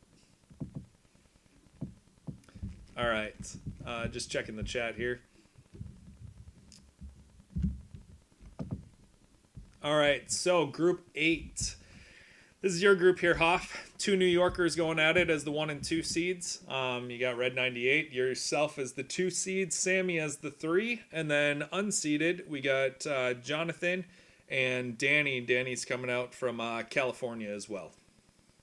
Yeah, so definitely I would say my Tundra experience does not make me worthy of being a 2, but I appreciate it. I think Sammy is a tough competitor, and then obviously we've already talked at length about Lou. He's a really tough one, former champion, and so it's going to be a tough road. I'd say it's not going to be as tough as last season because that group of death or last year because that group of death was something else. But I mean, I would, Lou is formidable and Sammy is too. So should be a fun time. Yeah, and Sammy's definitely progressed too here in the last year. I know that we've seen him, he did some amazing things in the first 3 games of 2K with Cam, and then people kind of figured it out. But, he's gotten a lot better here over the years as well. So it'll be a fun group. I'm glad to see a couple new people to Tundra in this group as well, because I know you guys will show them a good time. And, it's going to be a fun group to watch. Absolutely. All right, Group 9. We've got Coconuts and Rico headlining the group. We've got Tecmo Ninja. That's Chris coming out for his first Tundra Bowl. Glad he can make it. He was kind of a last-minute addition, so it was great to see him be able to come out. Ludio, who took second place in Division 2 last year, he runs the Brew City Bowl. And then Tails coming out from Minnesota, who played in Millard's Mayhem. and has gotten better over time as well in this group. So this is gonna be another interesting group to take a look at. I agree. It's going to be super interesting. Ludio playing much better than he used to and online. So, 12-6 record here at Tundra with whatever division he was in. He's playing much better. So I think that's going to be interesting to see here. Ninja used to be around way back in the day when I used to play. And I mean, I know he was, relatively pretty good then. Don't know what he can do now. I mean, I've told you pretty clearly, that Rico easily is a 1-2 and 1 as well, but it just didn't work out with the seeding this season or this year. I keep saying season because of the online leagues we run. It's crazy. But definitely a little tough break there for Rico. But I think honestly, this is another one of those, like Flo and JP groups where you can see Coco and Rico. Whoever wins that game will be undefeated, and the other one could probably have that one loss. Because while I think Ludio can make some waves, maybe Ninja, it's just I think Rico and Coco are a couple of steps above the rest of the guys here, and I think that those two will easily advance to the bracket out of this group. No offense to the rest of the guys. Yeah, and we'll kind of get into predictions here, but yeah, you're right. There are a couple groups that you can tell a little easier. A couple groups are going to be a little tougher. And our last D1 group have myself and Woodshed, and then the 3 seed is Ryan. He's coming back again, like I had said. And then we've got Hugh Millination, who is Rick Rude for you guys that have been to Millards or checked out that stream. And then Jack is coming in from California as well. So I don't know Woodshed. I think I've told you that. I don't know Woodshed at all. But Ryan was pretty good back in the day before he stepped away, and I really think that he could potentially be a super strong 3 here for your group. So obviously you might not have the depth of some of the people of some of the other groups in like the 1 through 4 depth. But I would say, you can comment more on Woodshed than me, but I think Ryan's a pretty strong 3 in this group and could maybe give you guys some trouble. Yeah, absolutely. And he, I'll put it on the record by saying the year that I think it was the last Tecmo Madison, I got to the Elite 8. He actually, the round before, he had me beat. He actually got basically Tecmo'd multiple times in that game. I ended up winning the game, but he definitely had me in that game. And, it'll be good to get a rematch against him because I know how good he is. And Woodshed won Cleveland a couple of years ago. So this group is a lot. It's going to be a lot. It's going to be tough. I could definitely see me maybe going 2-2 at best in this thing. But Woodshed and Ryan is going to be another great matchup to watch too. Absolutely. All right. So we're going to take a look here. We're going to predict group winners. We're going to need you guys' help with that in the chat as well. We're going to check out bracket players and Final Four participants. So the way that this works for those that are new to Tundra, there are 32 people that make the Division 1 bracket. So we're just going to be going through Division 1 for these predictions. Division 2, unfortunately, because there's so many unknowns, it'd be really hard to do predictions for that. So Division 2, again, is going to be a double elimination bracket. We don't have 32 participants in D2, so there will be a 16-person double elimination bracket in D2. In D1, 32 people make the bracket. Round 1 is a single elimination. It's a high-stakes game that all 32 people play in, and if you lose, you're out. So that's where you're at. As far as that round of 32, if you make it into the Sweet 16 and beyond, that's double elimination at that point. So we're going to go back through the groups. Hoff, we're going to talk group winners, bracket players. On average, because we have 10 groups, on average, there'll be 3 people per group. So we'll just say that there's 3 people per group in our predictions. However, it could shake out that your group only has 1 4-0 person in there and the rest being 2-2. And then 1 0-4 person, but maybe that point differential is not there for them to actually get into the bracket. So it's potential that only 1 person is going to end up making it from your group. It could have 4 people in your group make the bracket. It all depends on what your record is and where that point differential is. I will say, though, group winners are seeded higher in the bracket. Those are the first ones seeded. So the first 10 people seeded will be the first 10 that win their groups. And then beyond that, it's based on win-loss and point differential. So that's where we're at. Is there a cap on the point differential? differential just for everyone watching? Oh, yes. Good point, Hoff. 28 is the max point differential that counts towards the point differential. Blowing out somebody 77 to nothing like we had a couple years ago means nothing to anybody. So once you've gotten to the point, I could definitely see 35. I could definitely see 38. Even if it's 42 because you're 2 scores up at that point, past that 28 to make sure you're safe. But anything beyond that is honestly just not in good sportsmanship. We want people to come and have a good time. If there's somebody who's trying and willing to challenge themselves in either bracket to come out, have some fun, beating somebody by 77 points doesn't do anything for them. We all love to enjoy this game. 28 is the max point differential. That's all it's going to count for in any game that you play. So beating anybody by, more than 2 scores, more than that is not worth it, obviously. All right. Moving back to group 1. All right, so Hoff, we'll go with do you want to go predictions first and then I'll go predictions, or vice versa? It's up to you, man. I'm indifferent. I do wonder, though, when we get to the Shield and Big Red group, I think we should make it a high-stakes game where they should just play first, and the loser automatically forfeits the rest of their games and can't play the rest of the day. I think you guys, if you guys are, dislike each other that much in Tecmo, you guys should put that on the line, and that way, whoever wins that game keeps playing in the bracket or the group play, and the other person is done for the day. Let's go. All right, let's go. Loser goes home match is what it's going to be. Right. All right. So I'll, honestly, probably more of these guys from the online component, so I'll have you go second because you might have some insight that perhaps I do not. Sure. But I'm going to have Regs obviously win this group. And then to go on to the bracket, again, we're just picking 3. It might not be 3 from each group, so everybody understands that, and it's on record that it might not happen, that you might only have 1 or 2. Hopefully I've made that clear enough. Just for giggles, we're doing 3 per group. I'm going to say that 8-Bit and Molnar will make it to the bracket. I'm going to go outside the box here and go Regulator, Molnar, and Hank. I think, I don't know. I've seen Hank pimping his tournament, whatever he's been doing to recruit guys to play in his rookie league. And maybe he's just better than his record says here. And I'm just not sold on 8-Bit. He might take offense to it, but when he does it live and proves me wrong, great. But I'm going to go Regulator, Molnar, and Hank here. All right. Yeah, Hank was a tough one. I was kind of flip-flopping between that one too. I just went with 8-Bit knowing his history, so that'll be a good group to figure out here. All right, group 2. I got to go with Gats winning it. I think I'm going to go chalk here and just go Poppy and Hawkeye.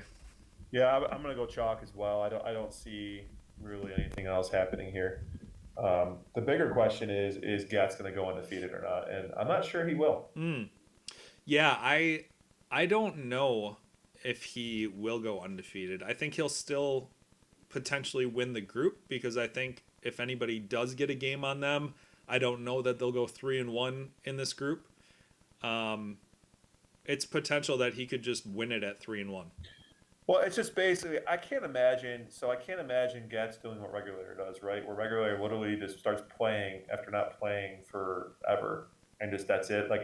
Knowing Gats, he's probably practicing right now instead of because he's not watching. At least I don't see him in the Twitch chat. And I don't see him either. Yeah, I wonder. He's probably practicing right now against Hank. So to be honest, who are we kidding? So let's just move on.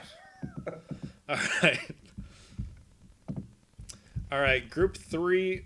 I'm going to go with Wags winning the group. Yeah, I got to go chalk on this one too. This is 3 straight. Yeah, I'm going to agree with you, except I would say I think Nostradamus will beat Erebon Tumbo. I want to see Nostradamus coming in second in this group. If not potentially winning it. Nostradamus can take down Wags. Because the one thing that Wags has trouble, Wags, one of his skills is he's a big rock pounder. He's not an elite passer, if you will. And so if he plays people who out-tap him, it's not as easy for him to win. So I definitely think Nostradamus could win this group. Now, Wags is absolutely a metronome, so I'm not going to pick against him. But just, upset alert here, Damas could win this. Yeah. All right. Group 4, I got to go DPS. He's just playing out of his gourd right now. Um, oh, this is gonna be tough. Um, Problem is, I don't know much about Manio, I don't and know much about Jim Sox. yeah, and Jim Sox is he's really good. Um, Boy, all right, I hate to do this, but I'm gonna go. Nah, I gotta go chalk here. I'm trying to find a way to fit Troy in here, and I just don't know that he's gonna be able to take down two of the three between DPS, Manio, and Jim Sox. I I don't just know don't that know it's how gonna happen. good. I don't know how good Jim Sox is. That's my thing. So like because I don't know him, I was gonna go DPS, Manuel, and Troy. Okay. But I mean, basically, the odd man out here, right? We think to get Troy in is clearly Manuel or Jim Sox. I just don't know which one is which. But I mean, I know what Manuel can do, and if he gets his teams like Manuel is kind of like Hank, where if he gets his teams and does gets to pick the matchups, he is a lot more lethal. And so I'm gonna say DPS, Manuel, and Trojan here. I'm gonna pick Trojan to make the bracket. Yeah, and honestly, this might be one of those groups where four people make it. I don't know anything about Fun Bobby. I don't. And what I'm really hoping is that a couple of these guys from out of state that play make a run as kind of that, like, thinking back to Madison when the kid, Aaron Toner, like all of a sudden just came in, blew through the field, and ended up in the finals versus Gats. I'd love to see a couple people that are not well known within the Tecmo community make a run, come out of group, and do some serious damage. And this is, I mean, it's nothing against those guys that we obviously don't know much about, but it's hard to predict, where they would be.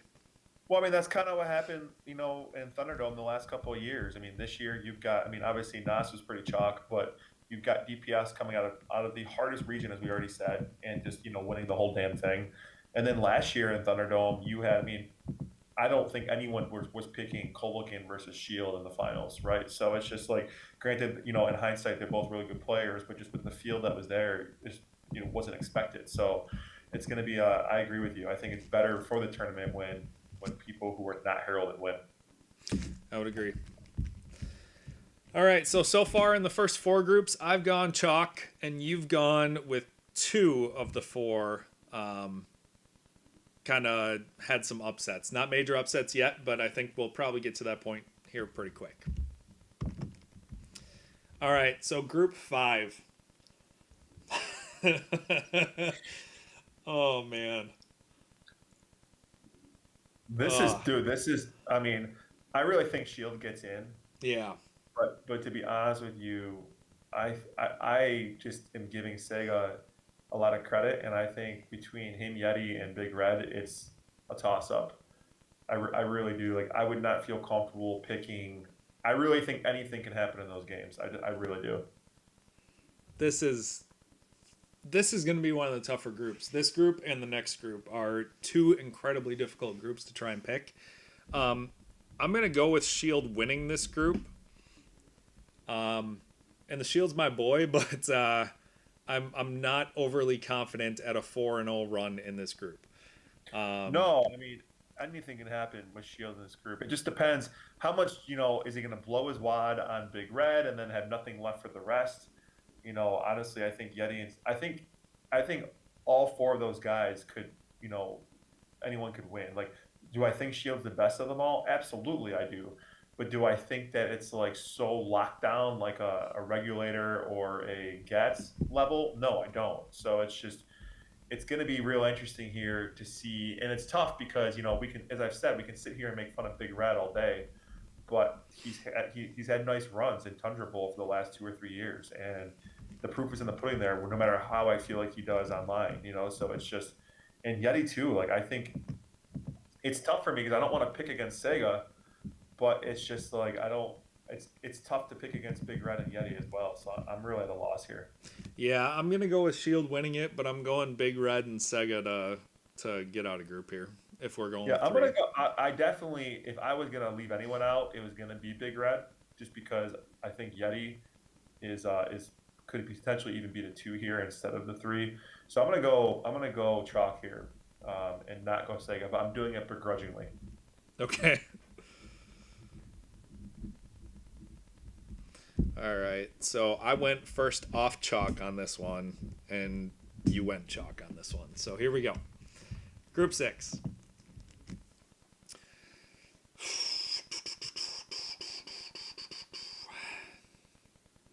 See, the problem with this group is Nelson could go 3-1 or 1-3 easily, and that's the hard time I'm having with this because if he Oh, well, beats, I think Riddler could too. Honestly, I mean, and honestly, I think Primetime could. Like this group is a complete toss up. Primetime definitely has the most accolades of anyone in this group, but it's gonna be it's this group is a mess. yeah, it is. Um, oh, well, I'm gonna go with Primetime winning it. I still don't have anybody other than a one seed winning it. Um, boy,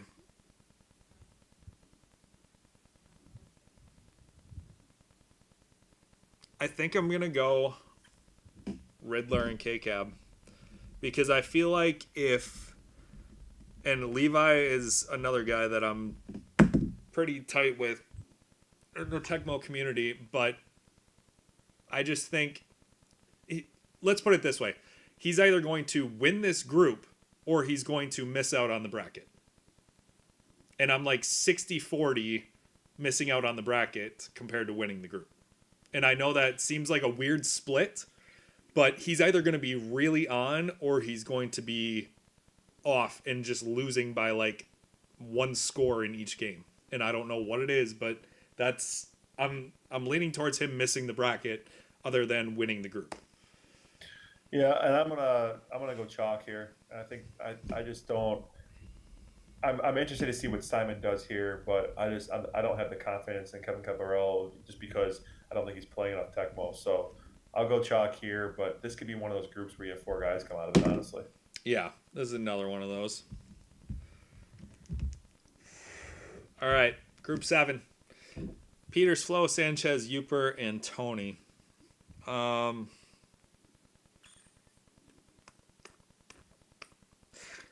I'm going to go with the first non number 1 seed winning this group. So I'm Oh, going to go. I agree with you. I definitely think Flo is winning this group. It's nothing against Justin Peters. It's just Flo when he gets angry, man. He's fierce. I definitely got Flo winning this group as well. I got Flo, JP, and I'm going to pick Uper, but I think it's a toss up between Uper and Sanchez because Uper's You know, come a long way with his skill. I'm gonna go off script here and say that there's only two people making it from this group, Hmm. and I think that some of those other groups are gonna have, four people, and I think this. I just have a feeling that this group's only gonna have two people. Yeah, it's it's quite possible, and I don't know anything about Tony's skill level, but it very well could be one of those kind of mixed up type groups. Because in your group of death, only 2 of you guys made it, right? Yeah, it was I don't even know who was the other person that made it on my group. It was me and someone else. I forgot who it was. Was it ODT? No, that's a different group of death you're thinking of. That was 2 years ago. Oh, was it? Okay. Yeah, that was the group of death where I had ODT and oh god, who else was in it? I don't even remember now. That was a really tough group. It doesn't matter. Um, yeah, I would say if I was gonna pick three, I would also say Uber. I'd agree with you there, just because all I know of Sanchez is what he just did in Thunderdome, which wasn't good. Yeah. Yeah. All right. Moving on to group 8. Your group. Um, Well, I mean, Lou is definitely winning this group. I mean, he's the best person. He's better probably than Sammy and me combined. No offense, Sammy. But I mean, I think it's pretty safe to say that you know, I'm not convinced I'll come in second or whatever, but I just think if you're going to pick three, I think chalk here makes sense unless you know something about the unseated guys that I don't. I don't. Um, I think I want to say the guys coming from California have something to do with like LA Tecmo out there. I don't know what that looks like out there, but um, I feel like they've done some local tournaments out there. But unfortunately, again, I apologize. I don't know much about it. So I would also have to go chalk here as well.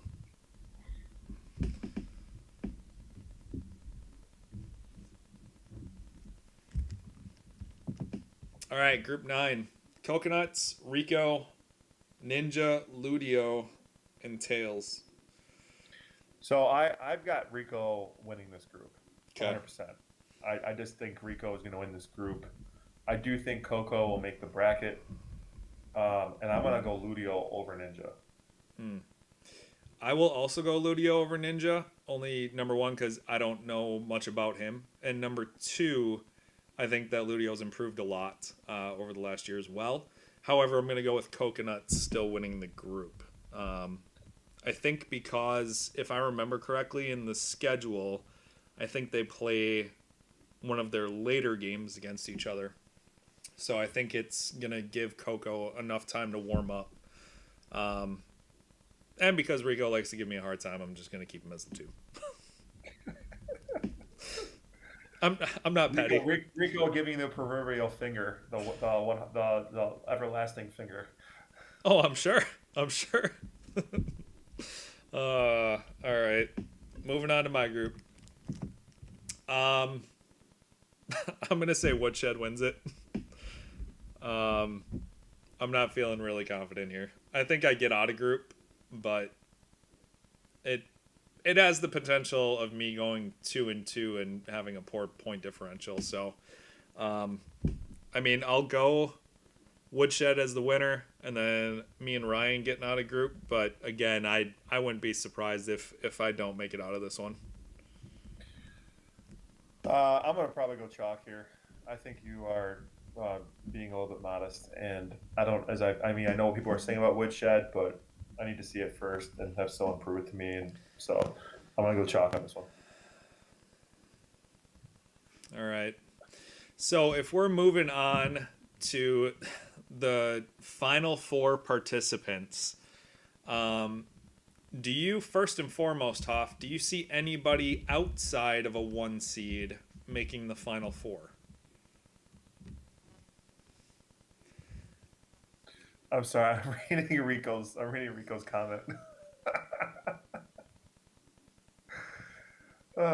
Well, technically, Rico, Rico, are you kidding me? Look at the brackets I've had to beat, how including he's through how yourself he's and how he's primetime. fixed them is basically Woodshed is the number one two seed. Is what he's saying. But anyway, what were you asking me? I'm sorry. No, I know that, but it just I never stack anything. Rico, get out of here. He actually, to his credit, he was laying it on pretty thick. I think it was like 2 years ago. He sent me a message. He's like, I'm kidding about this stuff, right? I'm like, yeah, you're fine. Don't worry about it. I don't know. It's all in fun and games. What I was asking you is, I stack my bracket every year. Get out of here, Rico. um, so what I was asking you was, do you see anybody that's not a one seed but a two seed making it to the final four? Well, I don't see the two seeds in front of me. Do you have a slide that has them? I don't, but we can Oh go yeah, through them let me look it up. quickly. Let me look it up real quick. Hold on a second. Okay. Yeah, I'll give you a minute. I'll leave these one seeds up here. So we're moving on to the final four. The final four predictions. So if you guys got a final four prediction, go for it. We're gonna get to ours here in a second. Rico likes to talk a little trash. Rico. Just wait until I stack your group when we get a couple walk-ins. It'll be fun. So, are you asking if I think there's a likely person, or are you asking if I think it's like who could? Or are you asking if I think it's definitely going to happen? Let's go. First of all, do you think it's going to happen that a two seed gets to the Uh, final four? it's really tough, but it really depends on the road. Like that's the thing, right? So, like if you look at the top four here, right? You look at regular Gads, Wags, and DPS, and you're like, okay, well, hypothetically, if they actually finish the top four seeds in group play, then they're going to all come from different sides and face each other in the final four. But that rarely happens, right? Then that's how you get like the DPS group or DPS, route to the Thunderdome championship that he just had to go through. That was super hard. So I don't. The reason why it's not going to be chalk simply is because there's going to be people who don't get the number one seeds. I would say if there are two seeds that can make a run to the final four, in my opinion, it's got to be Rico and Flo. I think those are the two guys, in my opinion. More because I don't know which yet. I know we've talked about this all, but like for me, Rico and Flo are the two seeds that I see that could make that run to the final four, Yeah. outside of outside of these guys. Yeah, I would agree. I think I have Flo, and that's why I was tapping my notepad. Flo and Rico are the two seeds that have the potential to get there. Now, do I think it's going to happen? No.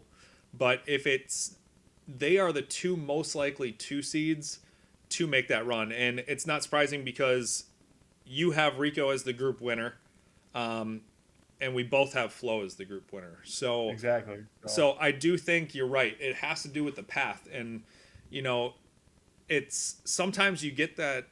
I'm not going to say easier because honestly, for the people that make the bracket, even in group, like yes, we know group is a bloodbath, but narrow that down to 32, and then your best 16, and then your best 8. Like there's a world of difference. And to Hoff's point that he makes in anything that he seeds in league or previews or whatever, like to be the best, you got to beat the best. You got to go through people. You got to prove people wrong. And to be able to get to, the Elite Eight takes talent. There is luck in certain game here and there, but to get that far in this type of field, like you got to have the skill to do so. And we know that Flo and Rico both have that skill at the 2 seed that potentially could make that Final Four run. Not part of my Final Four prediction, but they would be the most likely.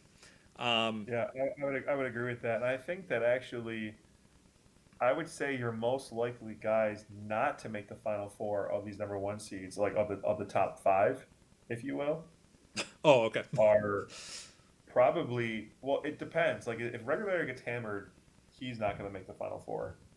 Um, I would say, man, like or those top four guys. That's probably the better way to do it. I don't. Oh man, it's just how do you? I would say maybe Regulator and Gats not making the final four. Maybe Wow. I think that's conceivable because Regulator with what depending on how drunk he gets, and we just don't know. Like I know Gats is going to be fine, but this is some pretty stiff competition, and we don't know what we're going to get from him. So I wouldn't be surprised if they didn't. You know what I'm saying? Yeah.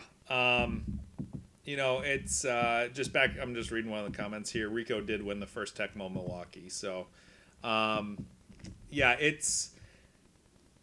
I don't think it's. I'm going to differ with you a little bit here. Um, I don't think it's conceivable that both Regulator and Gats missed the Final Four. I think that if I had to lock anything, I would definitely lock the fact that one of those two is going to be in the Final Four, if not both. Um, it's Well, when was the last time it happened? the last time it happened. The last time they were both in the final four. Ooh, good question. Somebody look that up. Um, the last Well, time they were, that's my point, right? It's yeah, just like I'm not convinced. I'm I just not see. convinced Yep. it's gonna happen. I'm not convinced it's gonna happen. I'm just not, and I'm not saying like if I was gonna have to like put money on it, would I bet like you're parlaying both of them not making the final four? What do I think the odds are gonna be? It's probably like plus 500. It's probably like not not good like great good payout, but probably not likely. But there's some good people here, that can really make a run. Like I mean, Lou being as low ranked as he is, granted I don't know how much he's been playing, can make a run. And obviously Shields there at 5. Primetime is defending runner up. It's just and DPS, who Gats has already like been pimping for months. That he thinks he's going to win the whole thing. So it's gonna be real interesting. I'm just not convinced it's gonna be that chalky Regulator versus Gats matchup. I'm just not. So who is your Final Four then? That's a really good question. I don't know. I think it's pretty safe to say. I think my if I had to pick two people who are definitely in the final four, for me, it's Wags and DPS. I think those two guys Yeah. are just because I just know, and it's recency bias, right? I know what Wags has done the last year, year and a half. I know what DPS has done the last 6 months. Like that's why. Like for me, that's what it is. It's not. I mean, it's just for all these guys. I mean, what I know of Lou is what he's done in the past. What I know of Regulator past, Gats past. Although I will say, as I'm sitting here saying Regulator and Gats, Regulator has made a very deep run in Thunderdome, coming Mhm. off the bench, not playing at all. So for what it's worth, it's for me with Regulator, it has nothing to do with his ability and simply to do with how drunk he gets. If he stays sober, man, he'll win the whole thing. Yeah. Mark my words. Yeah. I'm with you there. So are we assuming that he's going to be or not going to be, I guess? We got Dan telling us in the Twitch on the Twitch stream that Tecmo Bowl might still be going. I messaged him a few weeks ago and he said he's sitting this one out. So unless it's changed in the last few weeks, um, that would be news to me. He probably does talk to him more often than I do, but in formulating the groups, I had heard that he was not going to be straight from him. So I would love for him to come. I can throw him right in Rico's group. I think that'd be great. But Rico has a good point though, right? So we're sitting here saying, what number two guys do we think are going to potentially make the Final Four? And you have supposedly the best number two seed in the whole tournament in your group, and we didn't pick him. yeah, only because I'm just kidding, man. he has limited Tundra experience. That's the only thing. Is I don't know how well he plays against the heavy hitters. I just know he's really good. So I haven't seen him against the heavy hitters. I don't know much about his play style. I just know he's a really good Tecmo player. So I don't know if you're keeping up on this stream chat, but DPS said he got a message from Tecmo Bowl last week, which is after I talked to Tecmo Bowl when Tecmo Bowl told me he wasn't coming, and that means that maybe he's coming. Well, you know what I do, and I laterally plan everything. So what I'm gonna have to do, because in the group sheet you saw I had contingency plans if certain people show up, if they don't show up. So I'm gonna have to make a contingency plan now for Tecmo Bow in case he does. Let's talk about it real quick, live here in front of everybody. So if Yeah. Tecmo Bowl comes, are you making? Is there another group where?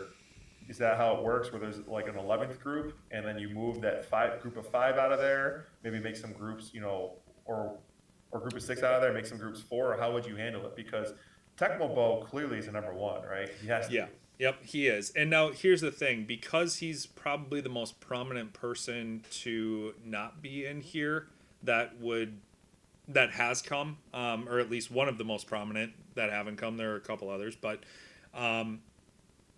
his situation might dictate that I pull an 11th group, pull out one of those, the 6 group to make that a 5 group, and then make 2 groups of 4 groups. So we'd have three 4-person groups overall.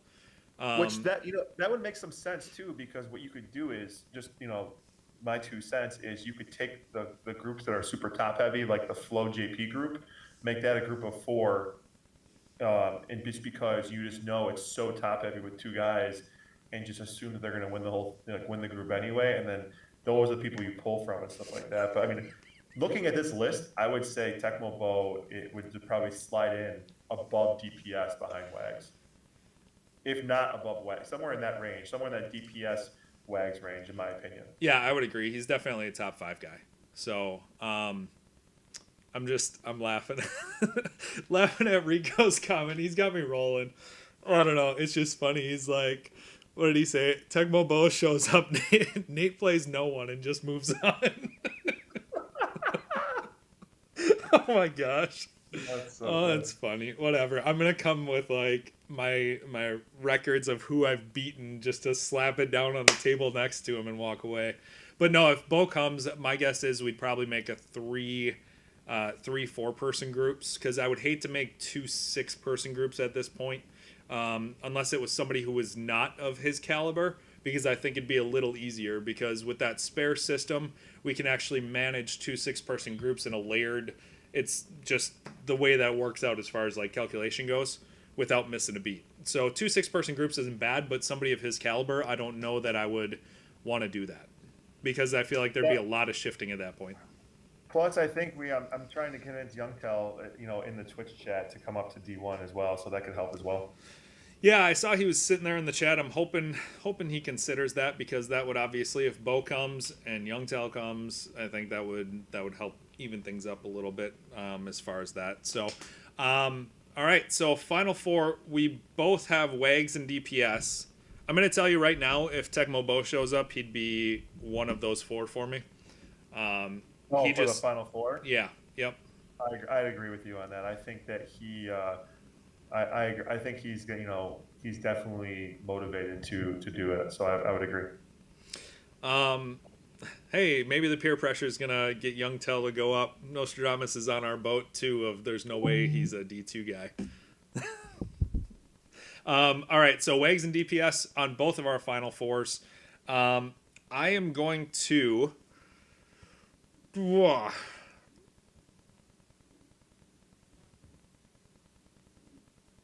As much as I think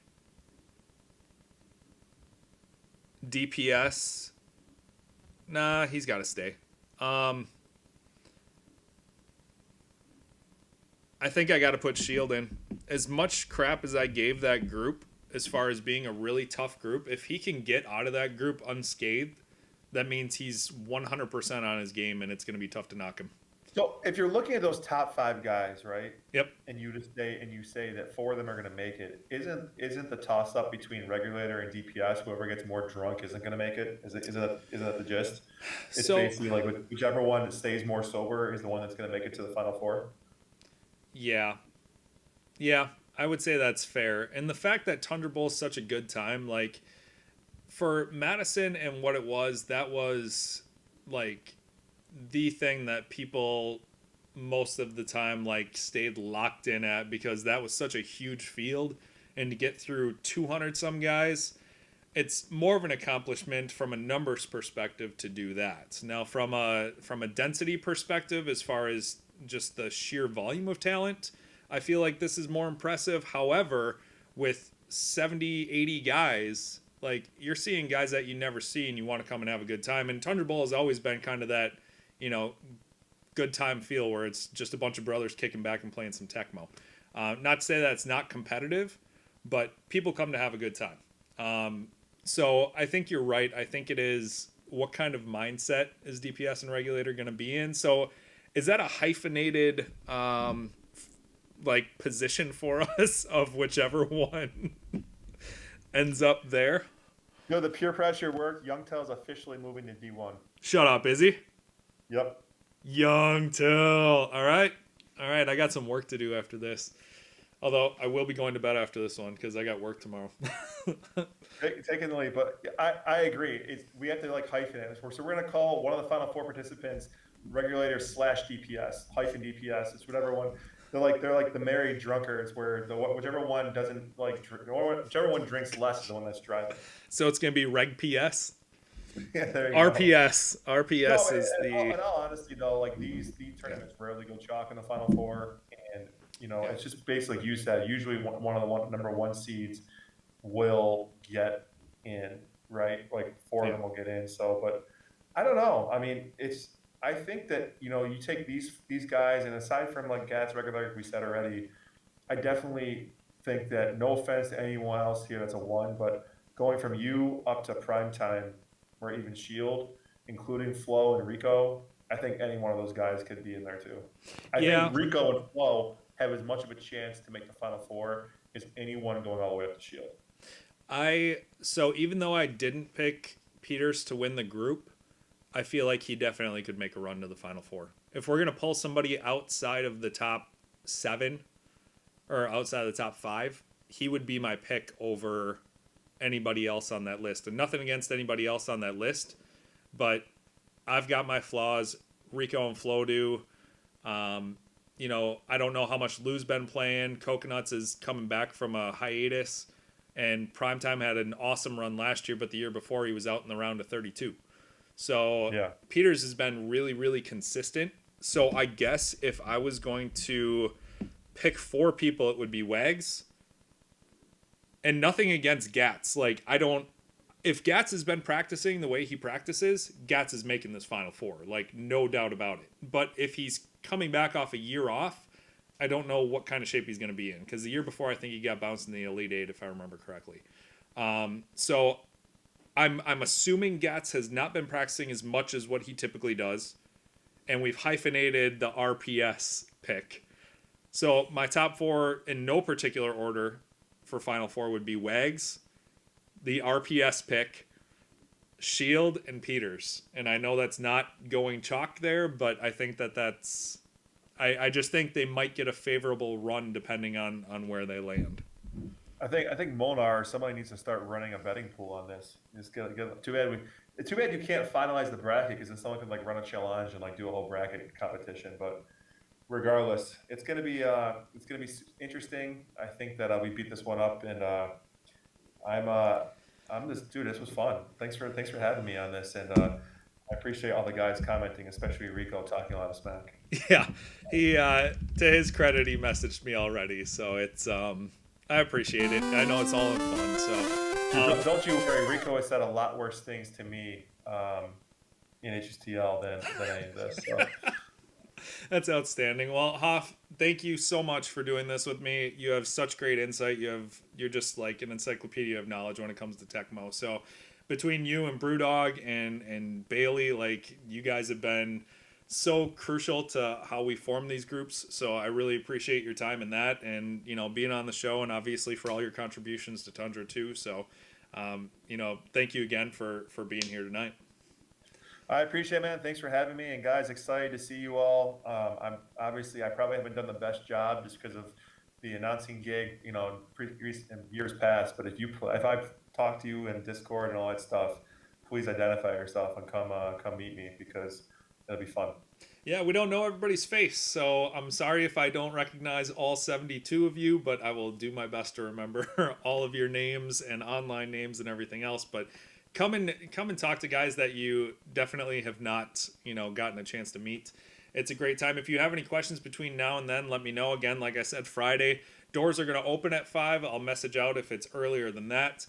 Between now and Friday, I'll try and give people a preview of like how the sheets work, and that's part of the thing too, is being able to tally within your groups. It helps that break between groups and bracket go a lot faster. And again, we're doing the simulation challenge. So as you filter in on Friday and on Saturday, the first 56 people will be assigned a team.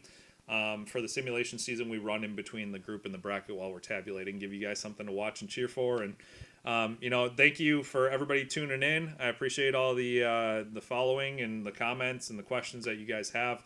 Thank you all for your support. Without you guys, obviously, there is no Tundra Bowl. So really appreciate it all. Hope to see you guys all on Friday. And stay tuned for any other messages between now and then. But other than that, we'll see you guys in a few days, and safe travels to everybody. We'll make sure that we get you out here safely, and looking forward to hanging out with y'all. Can't wait, man. All right, And sounds good. just to correct Nate real quick, if anyone has any questions, don't ask Nate, ask Rico. He's the official representative of Tundra Bowl. I will not make him official anything of Tundra Bowl. All right, thanks again, Hoff. Appreciate it. We'll see you in a couple days, buddy. See you in a few days, guys. Can't wait. All right, we'll see you guys. Take care.